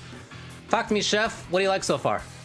I like Pop-Tart, man. I am just such a fan of that playstyle, just looking so incredibly solid. And honestly, this upper bracket finals, I think, is going to be a perfect example of players who have just really just locks down their characters' playstyles to a T. Like, they just have it in their hearts, you know, in their brains. Their brains are shaped like those characters, and they just can get every single conversion. They just know exactly what they want to do in every situation, and I'm really pumped for it. We did also manage to see that Hijinks was the player who moved forward off stream in the lower bracket, so we will be seeing Hijinks once again. But one thing that I want to mention about this, we saw, I don't remember which total it was, but I think it may have been or it may have been Pop-Tart. It may have not, though. This was a while back. It was one of the most ridiculous things I've ever seen in this game. We saw a Kotal go up against Tweety, and in that matchup, they had a very specific setup with where they, I don't remember what it was exactly called, but it was named something that, like, it was clearly meant for Sunray, and all they did was just pop Sunray, and then if Tweety would punish them with Sand Trap, Tweety would take more damage than they would take because of the Sunray, and they would literally just sit there and do it over and over and over and say basically, like, you got to come to me, I'm basically zoning you. It was genius, and I never really see anybody like outplay somebody in that sort of like variation selection like that, but and especially somebody like Tweety. So that I want to see that kind of style again. I do remember that, actually, now that you bring it up. But what I would say too is that means that Tweety then ends up with offense right up close. So like maybe he's taking a little bit more damage, but the quicksand means that like now he's right on you. He gets to mix up. I don't know. I'm not sure that. I don't know if that's worth it. I think it's very cute though. As far as what Pop-Tart picks here, let's see. Yeah, I would be very interested if it's something off the wall, something a little zany. It would be cool. But if he's just going to be the normal stuff, you know, command grab, Grand Discus, Con Cut, or something like that, I think that makes a lot of sense too. The character's got a bunch of stuff going on, no doubt. Yeah, I mean, to be fair, you know, that is a strategy that you technically don't need any variation moves for. But it did work out. For whatever reason, I mean, I agree with you. You get Oki, but that was pretty impressive. We're going to see the Grand Discus, the launcher, and the command grab. Exactly, dead on. Of course, that's going to be just such a solid pick. Yeah, and no cat.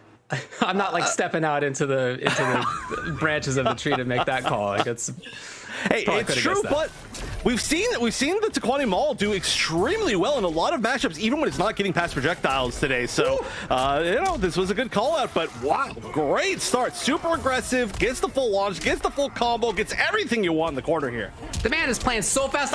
Okay, so what a start from Tweety. The very first command grab mix up, and he's out of it. Oh, great tech, but the forward 3, what is this? Oh, he went punishes this time. The mind games are happening so fast here. The adaptation, this is genius. And look, he tried to jump again after getting hit by the down 1. He expected the command grab, gets hit by the 1-2, gets the full launch. That's going to be the round. That was just all happening so fast, but ridiculously good for both players. The clock says 55, but I'm like, that felt like it was so fast. It was too fast.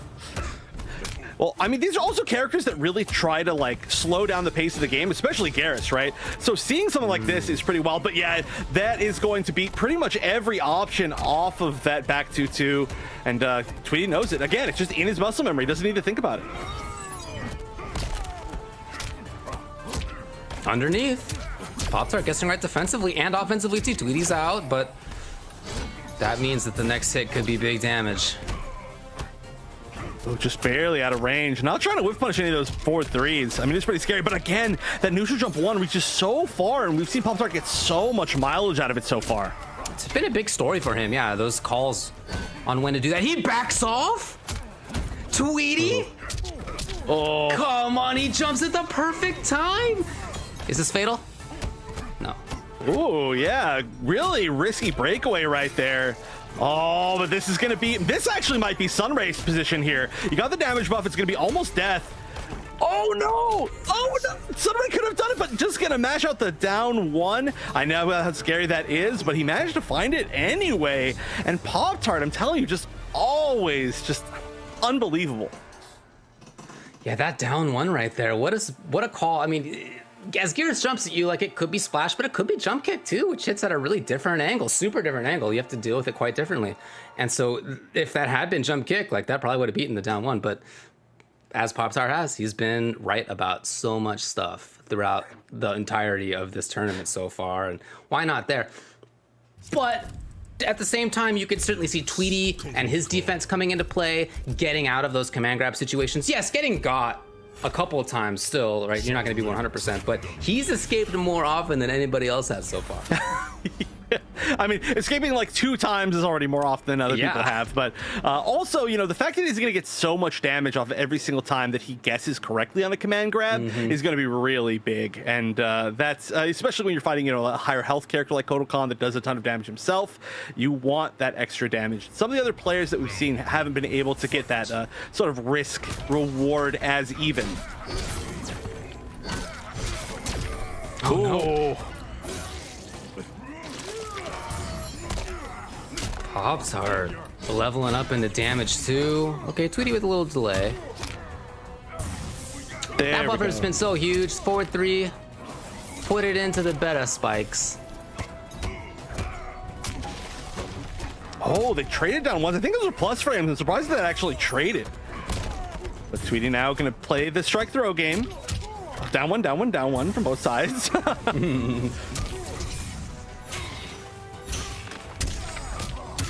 All right, will he go for the crushing blow? No, he's just gonna go for the knockdown in the corner here. Oh, I can't believe they didn't punish, but he got the sand trap anyway. That really looked like that was gonna be a punish on the roll, but yeah, like I said, you know, whatever, we take those. Yeah. Oh my God. Tweety patient as always and just looking for the right opportunity. Here it is. A hallmark of his play, looking for the right chance. Whoa. Great conversion off the down 3, catching the forward 3 out of the air. So specific, but he knew exactly what to do. Breakaway from Tweety, at least forcing it. I really like the challenges against the forward 2s by Tweety's forward 3. That's been a huge, huge part of this matchup.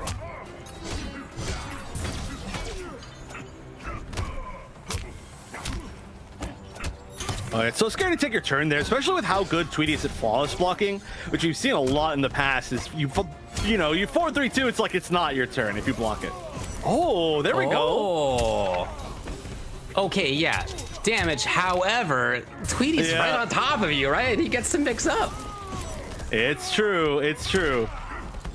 But the thing is, when you have the life deficit, it's just not good. But once you can get Tweety to pretty low life, you can at least, at the minimum, see how it could be advantageous. Oh. However, 1 life's all you need. Fatal blows there. Need 1 hit here. Oh my God, he rolled forward and then the 6-framer saved the day for Tweety, evening it up 1-1.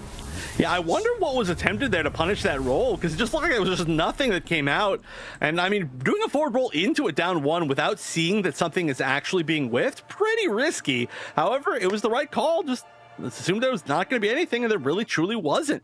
So a little bit of a fumble there at the end, but who knows what it could have been. And now it looks like Tweety's a lot more comfortable in this matchup, despite the fact that it looked like Pop-Tart was doing just as well at the start of the game, you know, opening him up like 4 times in a row. But Tweety, never going to let something like that get to him.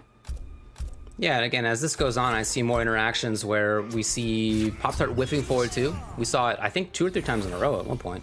And Tweety, yeah, sometimes just playing patiently, blocking, but also sometimes sticking out his forward 3 at the timing where it would whiff punish, knowing that. And if it whiffs of his own, he comes out with the 2 afterward, which has really good range, right? You can make yourself safe in that way. I really like that spot specifically. He also one time whiff punished with the sand trap there, right? So that's been a really strong spot for him. And I'm curious how that range evolves as these players get into game number 3. Whoa, just sitting there, just playing patient. He's worried about that spot. I mean, rightfully so, but it's nice to see that like level of patience. Oh, sick anti-air. Now you gotta guess. Guess correctly, he did. Actually, did he change variations? I feel like there's a different variation name, but I didn't see any differences so far. I think it's been packing heat. Okay. Maybe I just misremember. Crushing blow. Ouch. So much damage on scale. You just don't really often get to do that. Okay, finally a Pop-Tart harassing Tweety into getting it right. Yep, spends the bar. He's in forward 2 range here in the corner. Yep, there it is, and he waits slightly. Oh, and also the mix-up right of doing Fatal versus Tweety trying to get away. That's going to be unscaled damage and definitely the round for Pop-Tart. Yeah, that hit so ridiculously low. I almost wonder if he reacted to the breakaway with the fatal blow. That was like as late as it possibly could be. Or maybe he just has that timing so well down that there was just no way to stop it. But here we go, starting with the Sunbeam again.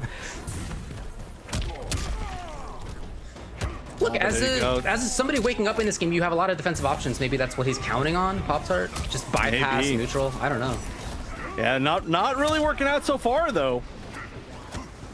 Although he does have the corner, which can be very scary. Just needs to find a hit. Oh, there's one.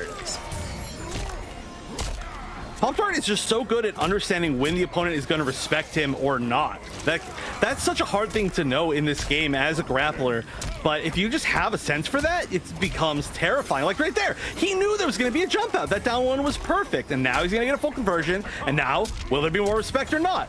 Oh, catches him. And now this is going to be super hard to deal with. Yep, the Sunbeam. Oh, he's living. He's living. Barely. Yes. Oh, wow. However, now in this situation, if you put up the Ray on yourself, there's really not too much Tweety can do about it. Yeah, Tweety can't really stab in with Quicksand right now. Oh, he's building the crushing blow. It hasn't been used. Oh, that's it. Dash up it. One. It's not. Oh, in the cave. Oh my God. Yeah, that was so smart to start whiffing sand traps, knowing that if you hit one, you die. But if you get the crushing blow, then you live no matter what. That was so smart. And that strategy, after I mentioned it, has just not worked out nearly as much. But Tweety learned. I mean, if Tweety lost to it, you know Tweety's lapped it, right? So I think that's a great sign.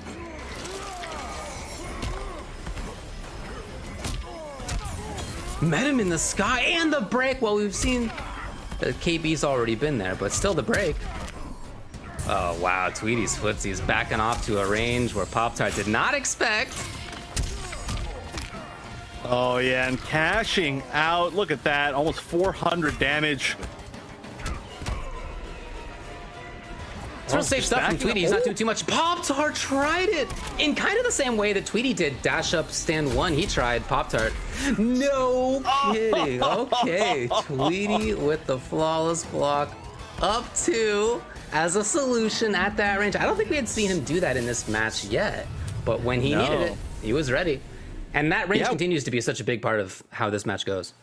Yeah, we saw the flawless block on the forward 2 actually from Pop-Tart against Aztec earlier, and that really changed the entire pace. Just showing that you're able to do that means that you're not nearly as free to just throw out your normals in neutral. And I think that now that Tweety's shown that he can do that in this matchup kind of as a reverse, that becomes so much more scary. And yeah, like you said, it's just that range, and it's that range that Tweety is just so incredibly strong at, which is more of a threat than anybody else. And it's funny because that's naturally a range that Kotal wants to be at. But I mean, if you can flawless block forward 2, if you've got the ability to sand trap, if you can throw out that forward 3, then it just becomes tough even for Kotal.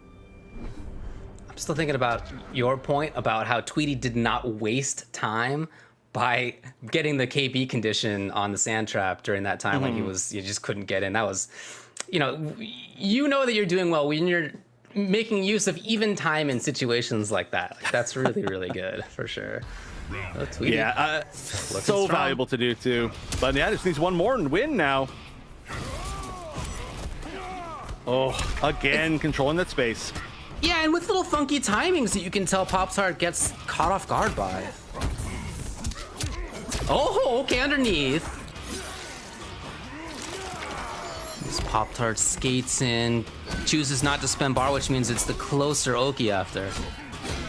I like that Pop-Tart's not afraid to throw out the 4-2 still, despite the fact that it's already been shown that he can false block them, because you can't be afraid to just use your main tools, you know? You have to still try, I think. Look, man, do your Ooh. thing. Absolutely. Just make sure that it's at the right spot. Yeah. Little bit of a duck there from Tweety comes into play as he's got good damage on deck. Pop-Tart probably not going to bother breaking. No. Oh, gets the mix up there. Didn't jump, just respect now from Tweety, just sitting there and blocking. Oh my god, Tweety's surgical strike right there. He was ready for that exact moment. Do you live through this? Oh, you do, technically. Okay, so if he felt okay, all right, and it works out. So if he feels uncomfortable in neutral, if he feels like he's getting out footsied or something, I guess he thinks maybe that's an opportunity to guess right defensively into potentially the win. Yeah, I wasn't sure either, right? And Tweety may have only stabbed in there because he thought maybe this is gonna kill, but clearly no. Fight. Yeah, I mean, it was close. I think it was like a split second away from being able to kill, but just not quite. Oh, look at that. The long reach of that jump one, forcing the defensive meter out. And now it's kind of free reign.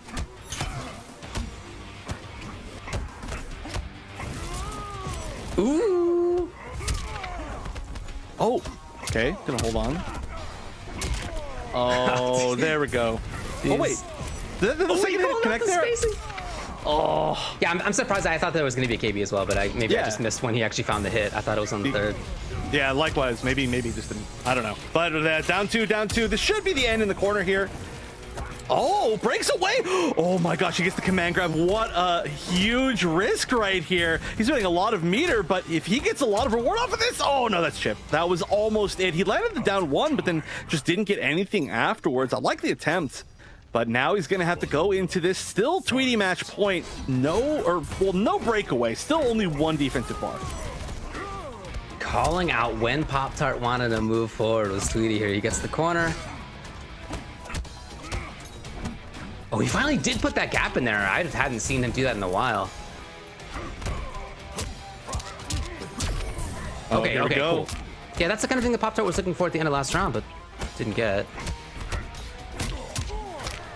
Oh no! Pressed the button at the wrong time, and look at this. All right, had to use that. I mean, that was a pretty scary situation. That could have been a crushing blow, and that actually could have almost been the game. But still got an opportunity here. No breakaway for either player at the moment. Ooh, big whiff! Is this enough? With the bar. Oh, I don't. Oh, does he have that KB? Yes. What an optimized combo. That was super weird. Usually it's the other way around. Like, he's got that full KB for that string, but doesn't have the full whiffs. But that time it was just absolutely perfect. Such a great call. And Tweety just staying so solid in the face of mix-ups that nobody else has been able to deal with at all. His offense is so strong. His whiff punishing is so strong. Defense is so strong when it comes up. I mean, what can you say? He's one of the best players, and he's making it very, very clear just how strong he is and how strong he is in all these different ways, too. That's not like somebody who is really strong at footsies or just has great mix-ups or whatever it may be. The man is very strong in every way that he needs to be in MK11.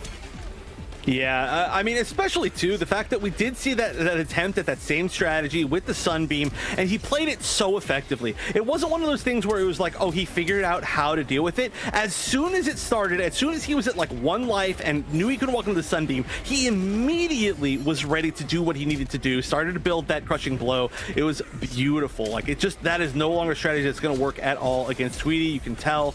And, yeah, he's just been so solid at everything. Of course, Pop-Tart, extremely impressive as well, but it just looked like Tweety had a few more answers than Pop-Tart did, and the amount of damage that Tweety can get out of every situation, especially with those crushing blows, is gigantic. So just seemed like it just slightly tipped in the favor of Tweety, but of course that means Pop-Tart's not out. Tweety's gonna make it into the grand finals on the winner's side. Pop-Tart gonna be moving down and waiting to see who his opponents are going to be, but I think that was a heck of a brawl. It's not often we just see two just heavy-hitting pseudo big bodies just going at it like that. It was definitely fun to watch, no doubt about it. Tweety's the one who comes out on top. So it's Knights Too Easy who beats Guillotine 3-0, in fact. So shoutouts to Guillotine and to Papa Cap and to Mufasa and Aztec. All of their days are done. So next, we're gonna have Hijinks versus Too Easy. This is, of course, a rematch. We've already seen this today. This was the first round of the tournament. I think the third match that we saw, if I recall correctly. And it was Hijinks, of course, moving on versus Too Easy. It was the Cetrion pick for Too Easy, and at the start, yeah, he came out really fast. He was taking risks, and that worked in the first round, but didn't really work as things went on. I did get the sense that he was starting to change, that like maybe over time it would have been a different result. So here's his chance to make that different result if he still wants to pick Cetrion. Yeah, I mean, there's so many characters that he could pick, right? But I do feel like the Cetrion, like you said, was starting to make the correct adaptations at the end. Being able to use more of the zoning tools. I actually went to the ground pound for kind of the first time in the entire set near the end, but unfortunately he was just in a situation where he could have got the kill otherwise. Just wasn't confident that the actual normal was going to connect. So I think that it was starting to tip back towards the ability for Too Easy to take that set. I would like to see him go with the Cetrion again, just to see if like he's really adapted since then, but knowing Too Easy, like half the cast is on the table. Well, Hijinks is gonna have that in mind as well, right? Like he's the kind of player who will be thinking about what changes will come from Too Easy. I guess the change is not having to do with Cetrion at all, but it's instead a Jade pick here for Too Easy. Quite a different story for him. What do we got? What do we got? What's on deck? The up Razorangs, okay, hoping to catch her. Delia's Dance, sure, and then the air Razorangs that everybody picks. Okay, cool. Yeah, I mean, it seems like the kind of pick that he might want specifically for Jackie. Yeah, this is going to be a lot of space control, both upwards and downwards, right? But the big issue with this variation is that it's going to be extremely low damage. Oh, no. Too Easy is just... Can I say it exactly the same way that he started out the previous set with teleport?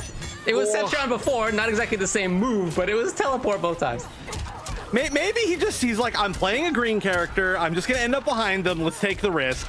It's all the same to him. But yeah, so far this is not working out. I mean, Too Easy has managed to get a little bit of damage in here, but like I was trying to say before he started off with Nitro Kick Amplify, the damage is really low with this Jade variation, right? Even having the pole vault is like a nice little extra bit of damage, especially if you can amplify it. But really the conversions in this variation go into basically nothing. You just leave them sanding. Nice block. Oh boy. And this is the kind of play that I like out of Hijinks. As I was saying before, he's not somebody who needs to go in constantly. Yeah, really nice setup for him. He knew, I mean, that was fine. He was free. He doesn't need to do that constantly, and instead he's putting out projectiles and goop versus Jackie as well. Yeah, I mean, seeing a patient play is so rare with Jackie, but I mean, I think he realizes, that this is not also a variation with, that can like force a lot of chip on you, I guess, as Jade. So if you just wait for your moments, then all of your moments mean so much more than hers. Completing it there. Walk forward really far. Oh my God, what a stolen turn. Good block. Yeah, that's going to be minus still. Again, no more offensive bar. And that's that. Yep, damage over time on the ground. No escape for sure. I don't know if the Jade matchup worked out all that well. It seemed like the more adapted Cetrion earlier on in the day was doing a little bit better than the Jade. It's just that there wasn't the zoning. It didn't feel like the zoning was working, I guess I should say. It didn't feel like the Delia's Dance were catching anything. And there's the opportunity to make the adaptation, but we'll see. I guess I would like to see him go back, yeah, or at least try something else. I mean, he's such a strong player, and I know that he can make the adaptations basically regardless, but I don't know. Again, as you said, he's got a lot of characters up his sleeve. Yeah, and I always like to talk about how that can be a real big issue. And honestly, I think for Too Easy, that is one of the biggest issues for him as a player, is that he maybe has too many characters. And we've seen that from a lot of players before, where it's like, yeah, I can go like 8 different characters, and like 4 of them are good in this matchup, but which one do I go? And then if I lose there, do I second guess myself? Do I question my choices? And then do I maybe switch to someone else? But then I'm not as practiced, and then it's just this big downhill, confusing spiral, and that can be a really big issue, which is well, I think it's better to settle down on maybe just a few characters. And when we see the players who play like 8 going down to like 2 or 3, it tends to be a little bit stronger once they've kind of solidified that. But it's working pretty well with the Cetrion, so I'm interested to see if that's gonna continue. Hijinks starts out as if there's gonna be another teleport. See his opening there? Just hang out, patience. Oh boy. Defensive bar gone for Too Easy. Underneath, he was right there. Oh, that was sick, but the rest didn't combo. I really like that from Hijinks though. Yeah. Oh, big punish potentially. All right, gonna spend the full bar. Going for the restand and just the stagger. I like it. I mean, we have seen the Too Easy's pressure with Cetrion has been very, very strong. Oh, and so have the wake up fatal blows. I think we're now 2 for 2 on those being successful. Okay, well, he's gonna get the life lead out of it. But Hijinks is... Oh, wow. Oh, anti-air's there! Too Easy just wants... Oh, he almost clammed up. Oh, no.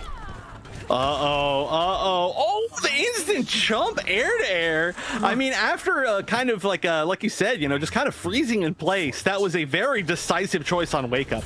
And right. I have noticed that. We kind of mentioned in the last match too. I think some players are more comfortable making wake up choices than they are making neutral choices. I think that's true. Yeah, mix-ups rather than spacing. Some people are certainly more comfortable in that. Huge range. I mean, again, the spacing's there for Too Easy. It's not like he's a lopsided player. Oh, not the punish. Oh, jumps over. Nice. That's going to be a more advantageous restand if they're a little bit higher up in the air. It's only by a few frames, but it can make a pretty big difference. Catch it? Not quite. Oh, big chance. now that's a whiff punish for sure. Yeah. Sometimes we see like the full string coming out there just to like get away from the whiff punishes, but that was just too fast, and that's going to be it. And Hijinks looking to potentially take another round. Although, again, I think the Cetrion pick has been working way better than the Jade pick. Yeah. It's definitely something worth trying, but, you know, you were so close. You're so close, and I still think he can do it. For sure, and he's got a good start to it in this round. He's got 180, yep. Into standing reset, into bit of a plus. Oh, not long. Okay, the defensive bars come off. Now, Hijinks doesn't have offensive bar. It's not going to be super damaging if he does find the hit. Oh, just the empty jump. I like it. Oh, no. Yeah, like you said, not super damaging, but still manages to take to the corner. One of the big advantages of dash punch. And like I was saying, the knockdown of that's pretty advantageous. We could be at a point here where just damage over time on the floor could mean everything, or just the forward 1-2. The teleport, pretty big risk right there. I'm not sure it was 100% necessary, but ooh, I love that brutal. That's going to be 2-0 up for Hijinks. I think a lot of these decisions by Too Easy have been like intentional, strategic. Like I want to make you uncomfortable, so I'm going to do things that you don't expect. Right there at the end, the teleport at the end, I get the sense more of being uncomfortable. I got the sense more of like, I feel like I need to get back in rather than sort of building a path, more of a strategic thinking. Instead, like kind of reactively to the situation, panicking a little bit. I think that's not the best round closer right there. And I wonder if that's giving Hijinks the same read. So as Too Easy comes into this next game here, it's going to have to be, you know, I guess there's 2 ways you can go with it, right? You can make the read of, okay, well, now the opponent thinks that I'm a little bit lost. Do I turn it up to 11 or do I play very patiently? I mean, different people will have different ideas on that. I don't know, but we'll see.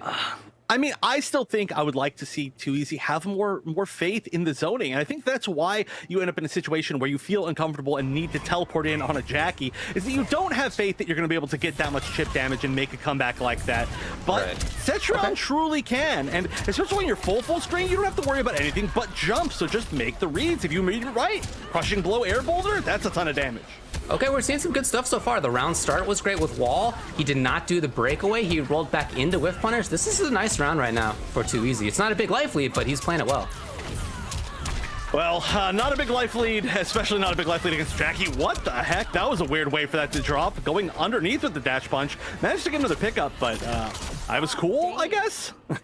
Round 2. Hijinx threatening to do it. Threatening to move on. We already saw that again. He beat 2easy in winner's side. That was at the start of the day. And he's looking to do it again. Oh, the teleport behind. That actually worked out really well. That's something that we see a lot of really good Citrons do, is teleporting on a jump, because it kind of tracks to where you started rather than where you're going to land. Just like that. Okay, 2easy. In the mix-up. Hoping to see a button there. Oh, same thing for Hijinx. They were both hoping, they were both praying. Yeah, but now Hijinx in chip territory. Yeah, had to take a big risk right there. Plus frames, and this time no plus frames. The down one's gonna do it into the tornado. And 2easy's still in this, for sure. Final round. Fight. Oh, funky. I think it's minus, right? It's not plus or anything. It's just a stolen turn. Yeah. Rather than doing the bionic bounce after it, he just kept up grounded pressure. I felt like it's strange. I've never really seen anybody do that. That's unsafe. That's a gigantic mistake. We see that very often when people are trying to do tornado. Back forward just turns into 4, and that can be all it takes to lose a round. And in fact, it was. That's really unfortunate. You hate to see it go that way.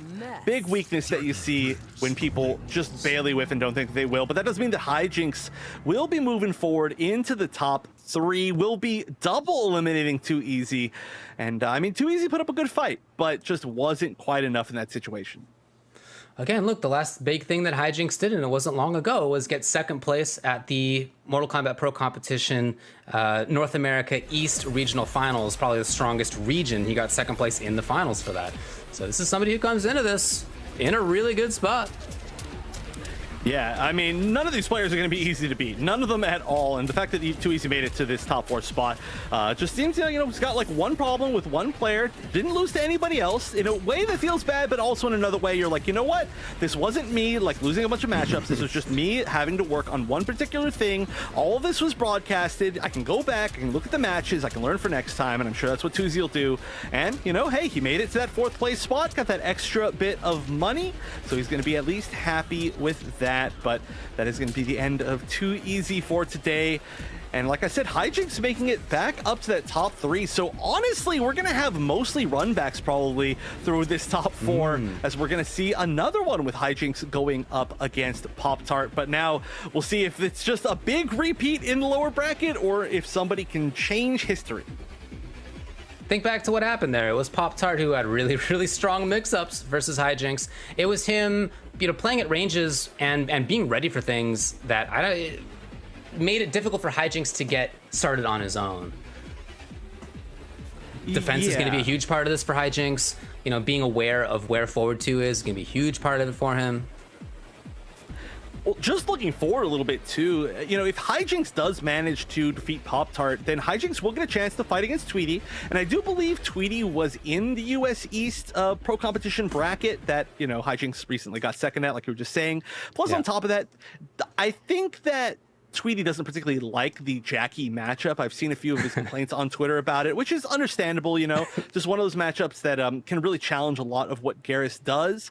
So that would be a match that we also haven't seen today, which is a very, very scary thing to be going into, even if you're in the winner's side of grand finals, because you can say like, yeah, like if I just can't win 3 in this matchup, then I just lose the whole thing. So Hijinks, if Hijinks can overcome the person who knocked him into losers, that can be very scary, but that's a pretty big mountain to climb, because even in that matchup against Tweety, Pop-Tart was looking really, really strong, and especially against Hijinks, that just looked like it was such a tough matchup to come back from.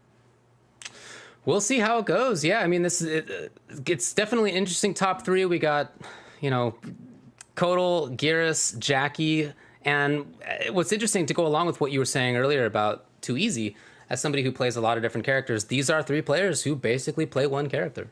And there's not, it's always been the case in fighting games and the NRS community as well, that there are some players who have that mindset of, this is my character, I'm going to stick with it. And other people who will dance around. It's always a battle to see like which one of those is more effective. I think you're right that having too many characters is not good, right? But yeah, there's a middle ground. Is it 3 or whatever the number is, right?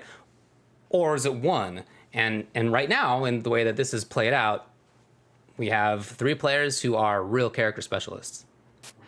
Yeah, and I think one thing too is that I think just because of, I mean, just kind of like a tangent here as we go into the lower bracket finals, I think that the NRS scene maybe is not quite as used to playing a game for as long as we're now into Mortal Kombat 11. And I think as time goes on, the players who stick with like 1 character or 2 characters and really just stay solid with them, they get stronger over time. You know, I've been playing another game where we're starting to see a lot of character specialists come out to like really just blow up the competition like 5 years in. So I'm curious to see how, you know, if this is going to be the pattern for this game as well. And it's really exciting because it is uncharted territory for a lot of these NRS players. But I mean, just looking off of a bracket like this, I'm saying that probably could be the case, I think. See, it's a cool thought. Yeah, absolutely. I mean, the development support for the game is not going to happen anymore, but I mean, I'm still playing the game a lot. I'm obviously still commentating. I'm still super into it. So and I know that a lot of other people are as well. So there's still going to be evolution in the game for sure. All right. Well, it's cool. Got losers finals coming up for you all. We have Kodal on the right. That's Pop-Tart. We got Jackie on the left with Hijinks. And again, last time Pop-Tart took this 3 games to 1. Hijinks immediately starting off by saying, I do not want that to happen again. A different variation name. This time it's called Command Grab God. I don't know if it's the same variation or not, but I don't know if I noticed that one before. No command grabs yet, though. Okay, Hijinks really in there doing great work. And then pressing buttons before. I think it was Command Grab, it looked like to me, was coming out. Command Grab won't save you from everything, no matter how good you are at them. And being on defense, Command Grab might not be the best choice, but Hijinks, yeah, looking to carry some momentum from the previous set maybe into this one.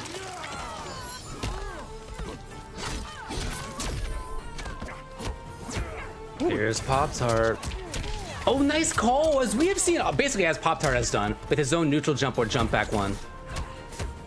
Just catching people trying to move forward. There we go, Command Grab, probably back into the corner. I don't even know if he's gonna spend meter. Okay, he will. I guess he doesn't really spend on all that much, so it's nice to be able to get a little bit extra. And we could see a Sunbeam here. Another character that's not gonna have the easiest ways of dealing with it, not unless you're far enough away to Crushing Blow. Oh, the cat just using it to run away. Oh, and what an interaction right there with the threat of Flawless Block, the empty jump from Hijinks to try to bait it, and then just bananas spaghetti right after that. Yeah, I mean, everything with the cat is such a weird interaction. It just runs past things, under things, over things. It's all weird stuff. Oh, wow, ducks the grab, but only gets down 3 off of it. Does use the advantage very well, though. Okay, yep. Using plus frames to gain the high attack for himself. Guaranteed pressure there. And here's Pop-Tart. The mix-ups begin. Command Grab God, question mark? Almost. That was again, it's infinite. Nobody will ever beat that parry. They'll just swing into it eventually. It's a rule, unwritten rule. Everybody agrees that before they buy Mortal Kombat 11. Oh, no. The call! I like the idea of it, but the range was not there. And now even Chip, even Goop.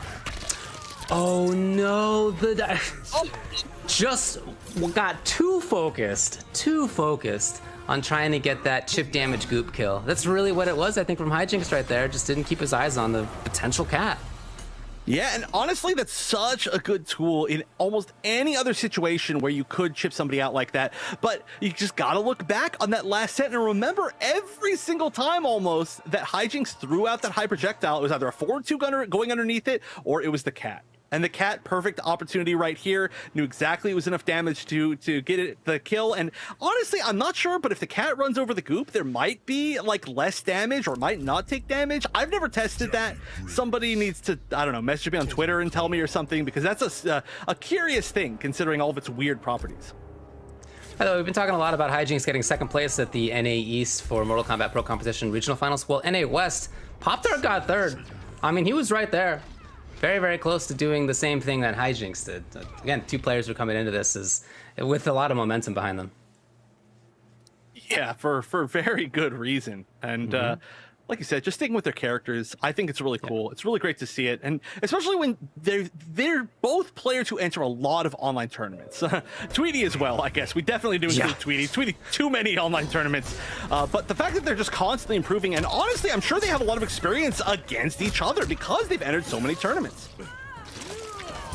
That's true. That's probably true. Yeah, different regions. But, I mean, this is MK11. We can play from different parts of the country as we are right now.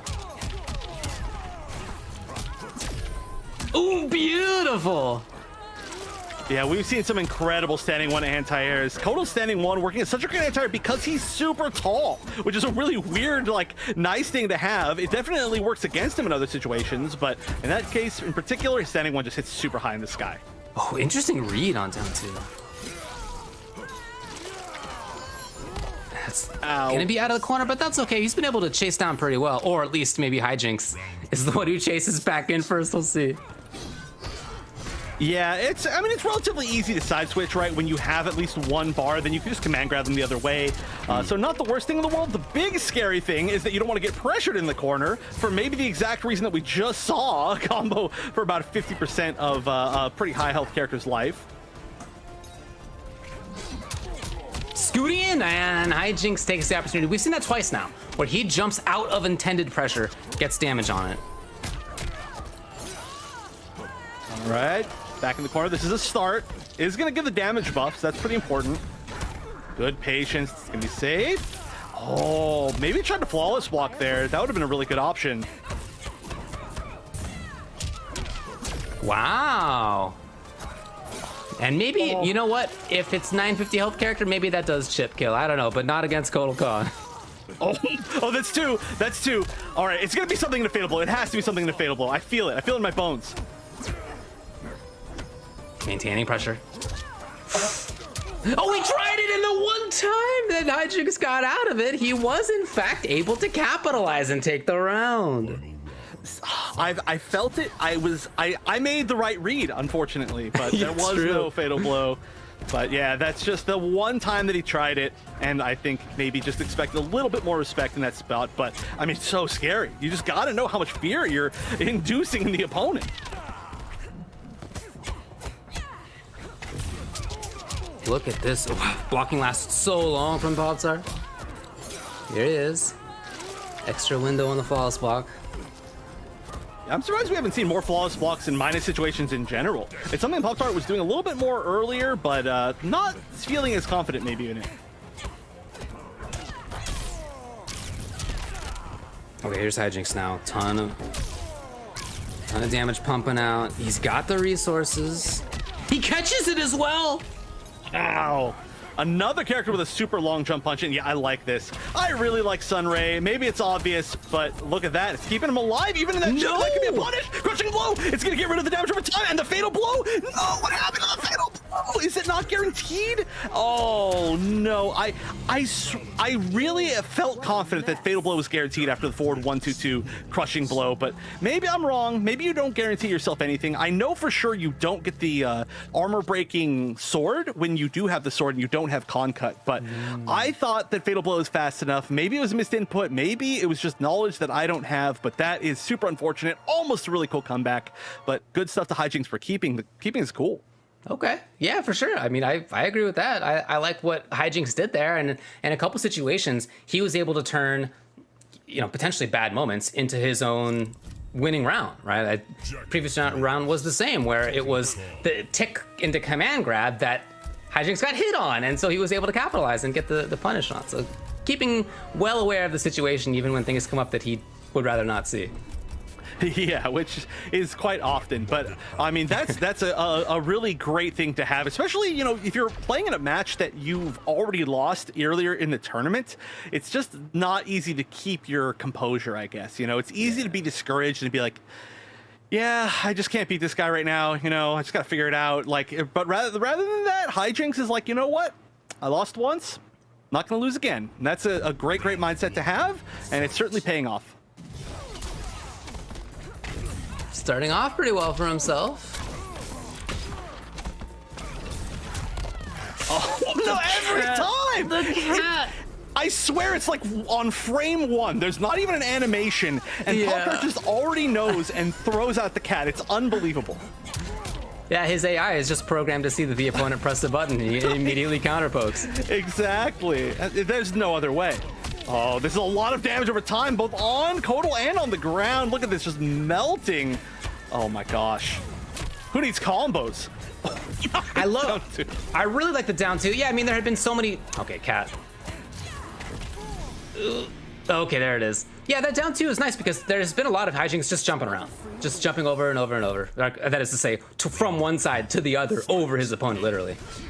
So down two, cool. Not the best button in the world, but it'll work versus empty jumps for sure. Yeah, he does. It's got a good arc on it. But yeah, that was a very funny, by the way, using the string to get all the way away. Nice though. Catches the projectile. Good punish. No confidence in the forward two, but confidence in the mix. We haven't seen that into command grab very often. He's mostly completed that string actually. That's going to be a conversion, yep. And as usual, converting into the correct thing, into the command grab, into the corner. Might be a sunbeam time. There it is. And she's out of there, though. Oh, yeah. So it's tough. It's tough. You find the moment, but then you've got to find another moment after that. And it's so easy to lose track of exactly how to take advantage once you've seen that you're alive.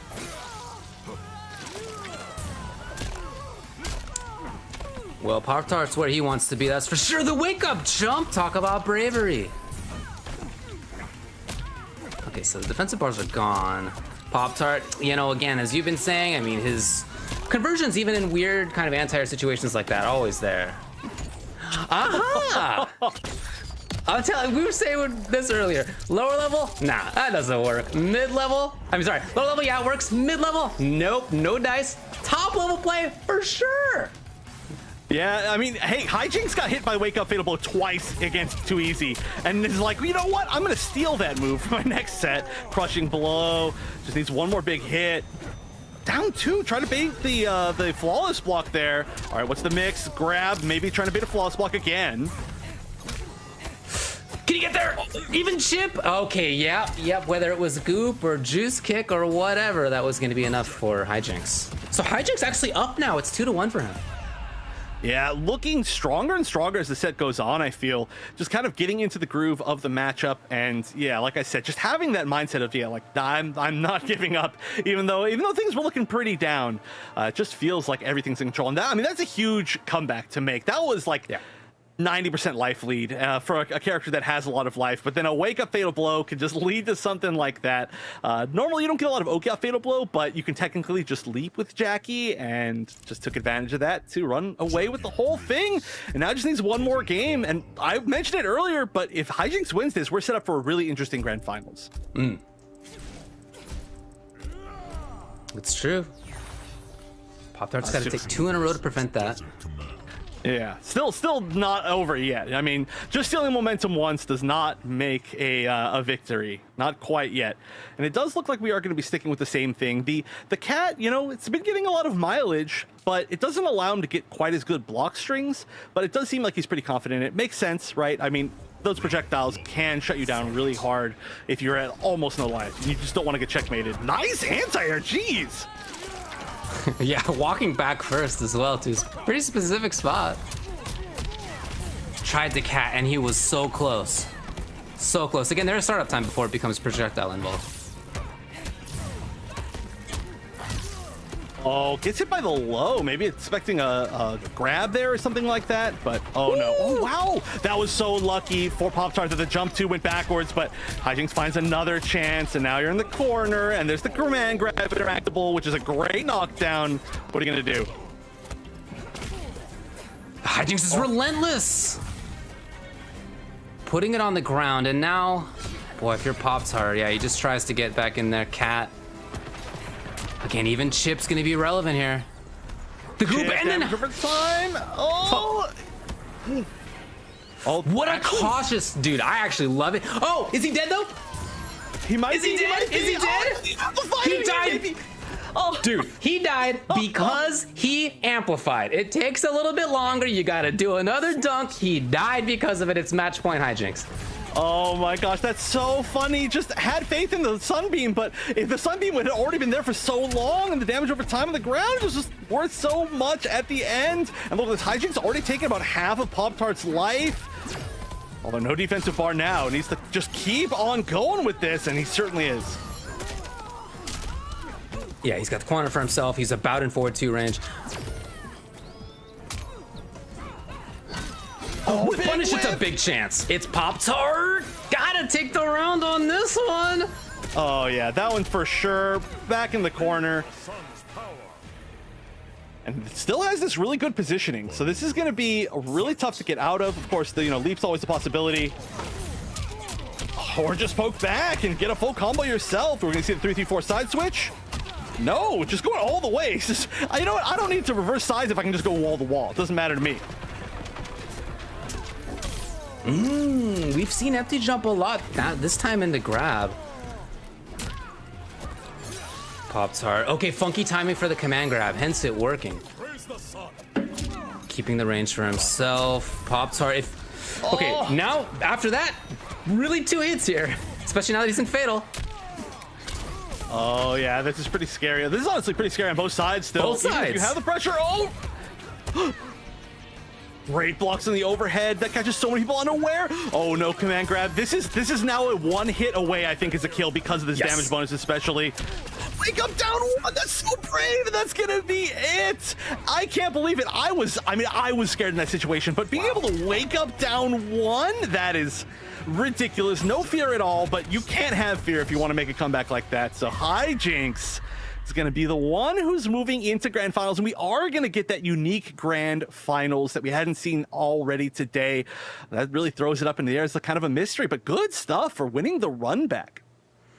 That's true, and I think really stands out to me are things that, like, I already think about Hijinks. I already think about his mid-range game. I already think about his defense. He had things like, go up into the air and do air grenade versus forward 2s when he expected that. That's something that really sticks in my mind. It was him outranging and sometimes whiff punishing. It was him battling in situations like that where he really reacts quickly, is ready for something that is the right call here as well, right? Kind of a funky... Yeah, waking up with buttons, right? Like it was those defensive challenges that really stand out to me.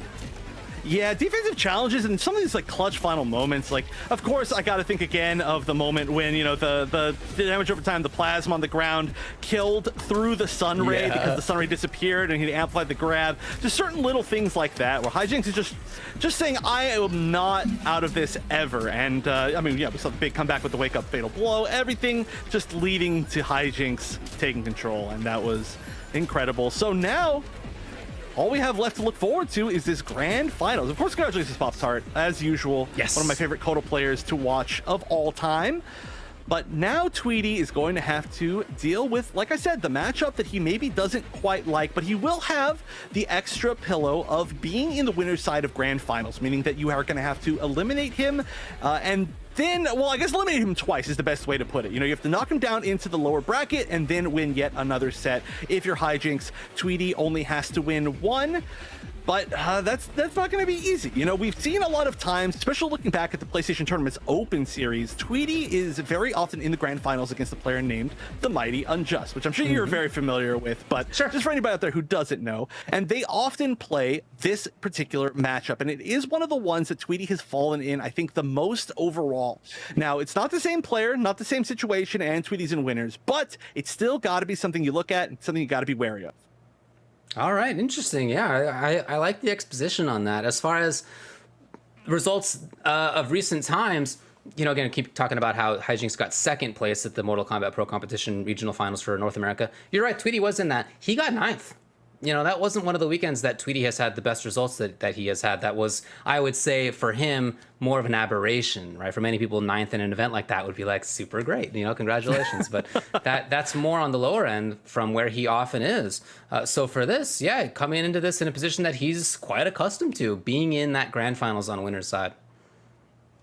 Yeah, it's going to be a comfy spot, but you know, it's always scary. It's always scary if you're in grand finals and you haven't yet in this tournament played the person that you're going to play. If you get a rematch, you're always like, yeah, I've won this before. I can do this. It's totally possible. Even if, yeah, I mean, realistically, if you've played them in kind of like a more recent tournament, at least, then you at least know that. But, you know, I don't know when the last time that these two played was. It might have been in that pro competition tournament, but that was still now a little bit ago. It's hard to watch every single tournament. So yeah, I guess we'll just see, right? That's all it comes down to. They've been playing the same characters the entire tournament. They're both playing so solid. So I think it's just going to come down to who plays better in the moment.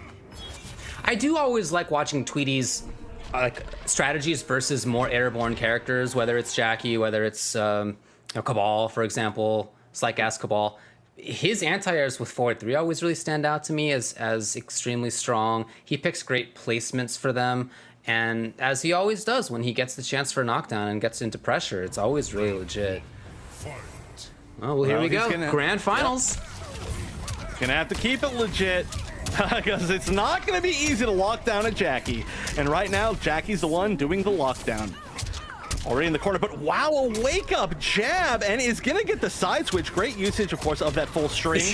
Unbreakable as well, but getting it right back in there. Oh, what is this? Just complete disrespect off the bat from both of them? Oh, great flawless block. This is happening a mile a minute. Weird whiff, weird whiff. I've never seen that before. Oh, these guys have played so many times. Oh, you come on. Look at this. Look at these really delayed moments. Look at these funky wake-up timings. Look at these funky mix-up choices. Oh, they have played so many times.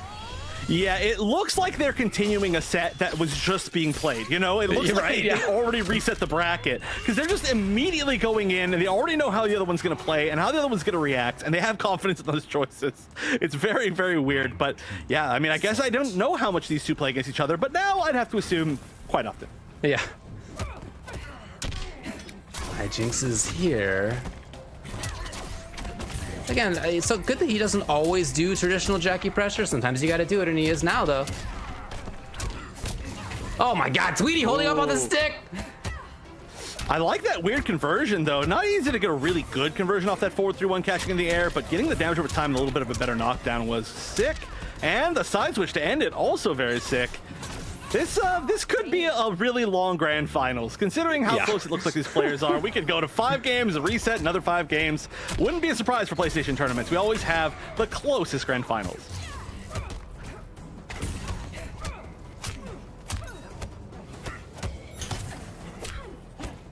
Look at that patience, but finally, Tweedy finding a moment to poke out.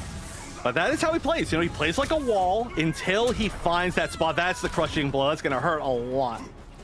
That does kind of give a positioning, though, and allows Hijinks to back off to start things out. Yeah, and here he is. Too far. Oh, no, the error, the classic error. On the knee. It's actually a really, like, hard to see short hop 3.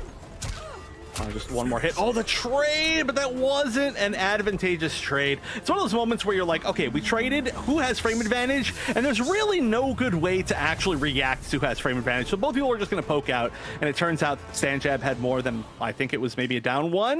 And so Tweedy taking game number 1. The mountain to climb to make this reset and get this win is just getting steeper and steeper, I think, for Hijinks. So I looked it up on fgcombo.com. Shout outs to them for the stats. they have statistics of players versus other players in high-level tournaments. And yeah, I looked it up. Hijinks versus Tweety. They have a ton of experience against each other in significant events. And here's just a little readout of who won each one. Tweety, Hijinks, Tweety, Hijinks, Tweety, Hijinks, Tweety, Tweety. A couple of times. But I mean, that gives you a sense of like how this goes. They have played a lot. They've probably played a lot in other contexts too, just to judge from seeing them play here. And it really looks back and forth in terms of results. Yeah, and it's so hard to keep track of it because there's so many community tournaments. Just dude, there's too much. There's too much. There's too much. I know, and it's great. It's like a great problem to have. But yeah, as a result, as commentators, we haven't seen everything in the world. It's true. I know. It's probably the first time that I've ever been in a game where I've missed the majority of matches because I literally don't have 24 hours a day to watch Mortal Kombat. Yeah. It feels very, very strange. But yeah, so that's why it's pretty easy to miss stuff like that. But I'm not surprised to see that they played against each other a lot. I mean, most top level players have, and great anti-air. Jackie Jab anti-air, underrated. Already cashing out on this.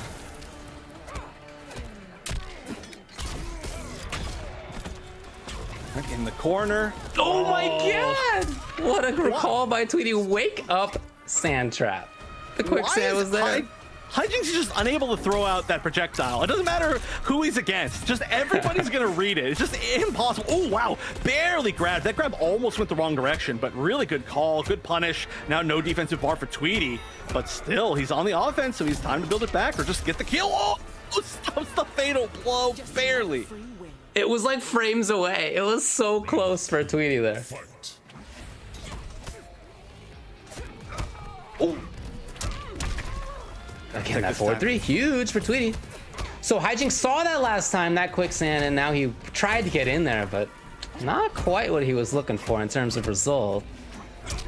Yeah, that's the thing is, oh my gosh, that was a really weird way to get that 3-3-4. The gravity might have been a little bit weird on that had Tweety allowed the combo to continue, but that's still going to be so much damage. You just do not want to give that opportunity. Oh, and the missed sand trap. We see every Garrus miss that sand trap on catching breakaways. It's so common. Plus frame strand 3 and pressure is always cool to watch from Tweety.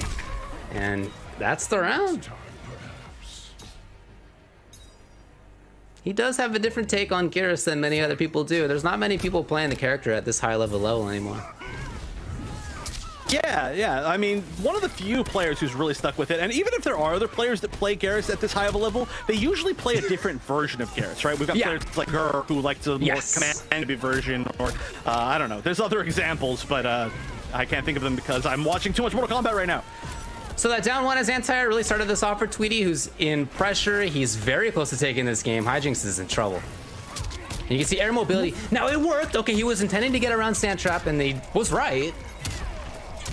And the question is, what can he make of it in this corner situation? It's the 6-framer to the rescue. It even chipped. There it is. Yeah. I mean, you don't see Tweety go for the full forward 2-1-2 super often, just for fear of flawless block. But right there, for chip purposes, he brought it all out. He's up 2-0. That was almost a really solid comeback right there. I like the attempt to kind of just end in the leap to get behind, but that's a really big risk because if it doesn't work out, you know that immediately you're getting chipped, and that's just exactly what happened. Tweety was just so ready for it. It's hard to surprise Tweety. You know, that's one thing that we've seen time and time again, and we're seeing very much right now. If you ever pull out something weird and unique against Tweety, Tweety's immediately ready. It'll be like the first time that you pull it out in an entire set, and suddenly Tweety will have an answer frame one without even having to think about it, and that's just really what is so skillful about him. And right now, Hijinks, you know, this is looking like maybe another one on that list for Tweety. Hijinks needs to find something really big here, some really huge adaptation, because, I mean, Hijinks has to win 3 games straight and then another 3 games. So that's a tough road. That is definitely a tough road. Yeah, so far it's not working out for him. So far, Tweety just able to get back into pressure very consistently. His anti-airs were great as well. And boy, if those two things are happening, it's hard for Jackie to get going. Yeah, and I mean, when you have somebody like Tweety who's so comfortable in pretty much every matchup in the game, but his #1 matchup that he's probably had to play in this entire, like, past 2 years, 2.5 years or whatever, it's probably Jackie. Because, you know, you had to deal with Jackie not just from upgraded Jackie, but even before Jackie was a super popular character, and he had to fight a ton of them, so he's got to know so much about this matchup. Nice hijinks, 426. Sweet. Tweety tried for the whip punish. It wasn't quite right there. Okay, there it is. Yeah, yeah. Yeah, really important to see that hijinks has called out some of those moments where Tweety tries to counter poke, tries to turn defense into offense. Hijinks shut that down a couple times in just that round. Oh my god, you guys! What a weird interaction, just jumping back and forth. They're just waiting for each other to try and anti-air.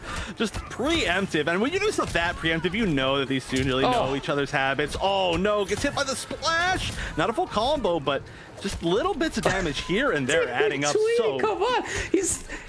How many air-to-airs has he had in this round? And then the duck, and then the significant damage. Hijinks does not have 2 bars. He's in trouble. Probably the round. It's the round, and this is match point, and it is tournament point for CGL Tweety. The Evo warm-up rounds, MK11. He is about to speed run through this thing unless Hijinks can make a big change.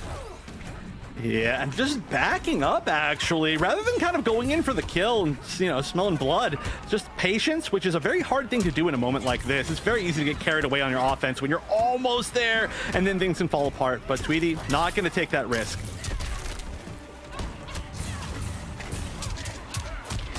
It's a lot of bar spam, but he does find the hit. Oh, big chance, but hey, see his previous comment about bar. Yeah, look at that. 3 full openings and not able to kill off of them just because it's just been stringing a special. Still, though, yeah, the comeback's going to be really difficult there. And Hijinks is going to manage to put himself on the board, fighting back for the very final moment.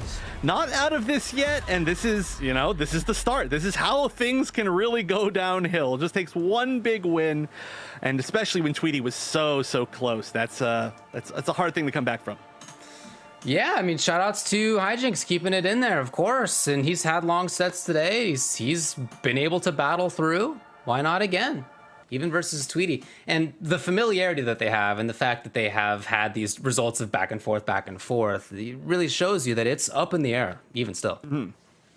Yeah, that's the thing is when you have players like this, it seems to be usually that, like, even if there's somebody that's up 2-0, if they've played each other enough, the score literally does not matter. Because it's almost like they're just playing one giant set. And in one giant set, if you play first to 100, there'll be a ton of times where somebody wins 10 games in a row, or somebody wins 2 games and then loses 5 games. You know what I'm saying? So realistically, it's hard to look at players that have played against each other so much as a tournament set. When anything could happen, a streak could happen at any point. You know, we could see literally just 5 games straight now from Hijinks. That could be it, but we'll see. We'll see. Not yeah. There was a bit of an overcommitment by Tweety at the end of the last round. The forward 3, it buffered into bed of spikes at a specific range. I wonder if Hijinks can find that location again. Might have just been Tweety thinking that he didn't have much to lose at that point. He was about to lose anyway. Yeah, that is true. Sometimes you just got to take that risk, right? Yeah, and it's calculated. Oh! Wow, speak of the devil. Weird, very weird. But there's the exact same issue. And look how badly you can get punished for that, Jackie. Just that massive damage. And now you're cornered. Now things are rough. Nice. Hijinks with the knowledge there. Not trying to steal a turn when it wasn't his. Oh, here we go! Will he bother? He does. Oh, but yeah, gets punished for it. Now, if that had been an attempt at a full combo, there might have been enough life to live, but Hijinks reading that breakaway perfectly and getting damage over time on the ground, so just all things falling apart for Tweety. You know, that call out of winning 5 games straight, not looking completely off the table yet. I actually agree right now. This is Hijinks just absolutely rushing in and making things happen instantly. Maybe 2 games was all he needed to adapt, but okay, Tweety gonna try to stop things. And that's one of the things about Garrus is that when you have a ton of momentum and he hits you with like 1 throw, you're sitting there in the throw for like 10 seconds. So you're just like, okay, this is stopping my momentum. I gotta sit here and wait. And that can actually work out really well if that's the pace you're looking for. Ooh, doesn't get the sand trap.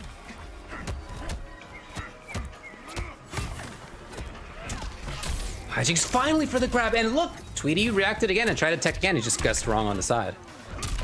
Oh, back in the corner. Any hit here could be fatal blow, or it doesn't even need to be fatal blow, honestly, at this point. Oh, especially now. Not enough, though. Oh, the ring. It's all tied up. guesses right on the strike throw in the final moment. And that's another rough one to go down on. I mean, this has been a lot of moments where Tweedy could have potentially closed things out, but just not quite. And when things start to slip away from you, it's hard to just hold on to that win. And it's hard to even say like exactly what changes because they both have the same strategy still. It's in matchups like this, really can come down to like, did you guess right in this time? Did you guess wrong in that other time? Like it can really become about individual mix-ups in a way. And when you have a character like Jackie, who if she guesses right in the mix-up is going to do 400 damage. I mean, same thing for Garrus, right? Maybe not 4, but like he does a ton of damage pretty regularly as well, especially versus a 950 health character. It can feel volatile, and it can feel like it comes down to, did you guess right in this instance? If not, I mean, it can really change. Yeah, well, I mean, hey, if he's not crushing blows, it's more than 4 for sure. But we actually haven't seen him being able to land too many of those, which is a pretty big deal, right? I mean, Garrus, the most accessible crushing blows, I'm going to say, of any character in the game. I feel like that might be an overstatement, but at the very minimum, he's up there. Up there, yeah. But we didn't see the 1-1-1 crushing blow. We didn't see the 4-2-1-2 crushing blow. We didn't see the forward 1 crushing blow. We didn't see the sand trap crushing blow. Just none of the crushing blows or fatal blows. And that's such a big deal to not be able to land any of those. Oh my gosh, sometimes you guess wrong every single time, and now it's happening to Hijinks. Tweedy is in there with the strike throw. Again. Oh no. Over and over. But you know what? Doesn't matter. Wake up jump. That's going to start your pressure. Can't get strike thrown if you're in the air, I guess, technically. Tweedy's there. And the grab again. Hijinks in trouble. In this round, at least in trouble. Tried to anti-air whatever button it was. I think it might have been 1. It just didn't cut it. Yeah, that's, I mean, that jump 2 is pretty strong, and now Tweedy's on match point. Guessing right just way too many times in that round, but not going to start off the same way this time. Oh, just kidding completely. Look at this. No defensive bar. How much is he going to cash out here? Oh my god. You were saying you wanted to see a crushing blow. Well, we saw one, and just like that, it was almost 500. Yeah, which is gonna be, that was basically half of Jackie's life because he's only 950 character. That's pretty scary. Oh, but Hijinks saying I can throw you a bunch of times in a row too. Good block. Oh, he walked forward so far. Here's Tweedy. Got the corner. Yes, still there. He needs 1 hit to take this tournament. Maybe more than 1 hit, but he's close. Oh, the wake up jump again. It's been an option that Hijinks has gone to a lot, and it's worked out almost every single time, especially in this game and in this round even. And now Tweedy, I think, needs to be very, very careful of it. Of course, that fatal blow being gone, a huge deal. Tweedy's still holding on to his, but the corner positioning is in the favor of Hijinks, and I think Tweedy gained a lot of information about those 2 wake up jumps. We got tournament point, we got reset point. This is a huge moment. Oh, and it could happen so fast. Yeah, needs that confirm. Oh no, put himself in the corner and gets hit. This is so much damage. The breakaway's got to be coming. Yep. Didn't try to fully bait it, just gets as much as he can. Tweedy knows that the damage is going to add up. He's going to get the low. He can body splash to the other side if he wants right now, and he is. Oh no. Tweedy is just running through this jungle. Oh, and the low again. Is that enough? No, 1 more hit. Gotta avoid the chip, but the down 4. The Tweedy classic. No way to get away from it. Maybe a roll, but that just wasn't the read. And Tweedy in game 5 is going to prevent the reset, and he's going to become your EVO warm-up champion for North America in a very, very well-played set from, honestly, from both players. It was a blast to watch, honestly. Like, as a 5-game set, I would have really enjoyed watching the reset too, but boy, that 5-game set was really, really fun to watch. In part because when you talk about like what were the changes that led to one player winning versus the other player winning, sometimes it really just came down to the fact that like Tweedy guessed right 5 times in a row, then Hijinks would guess right 5 times in a row, and that is just a blast to watch as a viewer, but as the player, it is stressful. Oh yeah, I mean, honestly, stressful as a viewer as well. You know, you said you'd Yeah. like to see another 5-game set maybe. I don't know if my heart could handle it. Might have just given out by the end of it, but I mean, it was just so close, and they were just making hard reads the entire time, switch things up so well. And yeah, you can just absolutely tell their experience against each other, which is so fun to see, because there's not those awkward moments where they're trying to figure each other out. It just immediately goes to the core of the matchup, and that's exactly what it was. And realistically, that could have gone either way. Like you said, especially with 2 high damage characters, all it takes is one mistake and an entire set can be thrown away. And we did see the fact that it basically went down to that a few times where it was match point for Tweety or match point for Hijinks to reset. So yeah, good stuff to both of them. It just came down to the reads in the situation, and they're both going to be taking home a good amount of money. So I'm sure we're going to see them again in the future.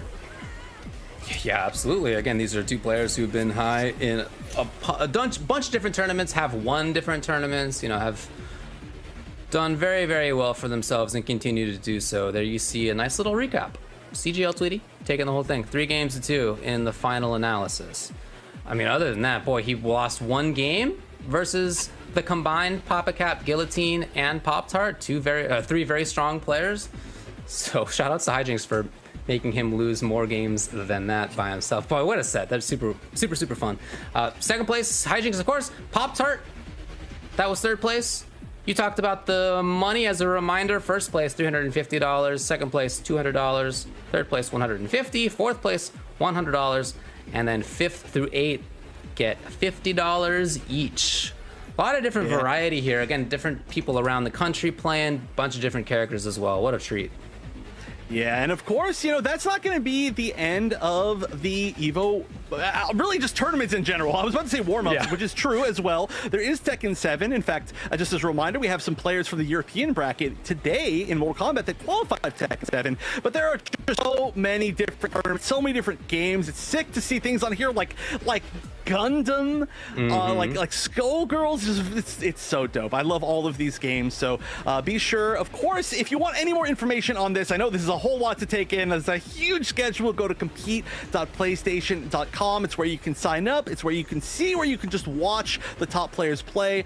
Everything that you need is at compete.playstation.com. But that is technically the end of the warm-up tournaments here for Mortal Kombat 11, and they were great. But I mean, do you have any final thoughts, I guess, before we get out of here?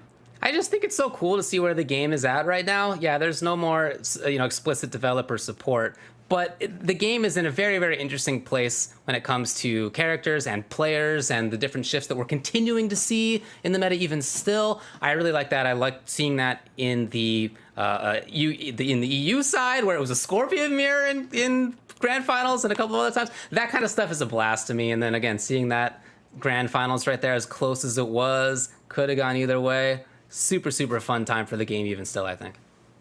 Oh yeah, I completely agree, and like I said, it's uncharted territory to be playing the game this far into its life, like as competitively as it was 2 years ago at the start of its life. So I'm always excited to see more Mortal Kombat, and of course there will be more Mortal Kombat. Compete.playstation.com. You can see the schedule for everything, but that is it for us today. So huge congratulations again to our 2 champions, Mirko in Europe and Tweety here in North America. But that has been me, Wonder Chef, and Ultra David, just having such a blast commentating these matches. So thank you all for watching, and we will see you all next time.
PlayStation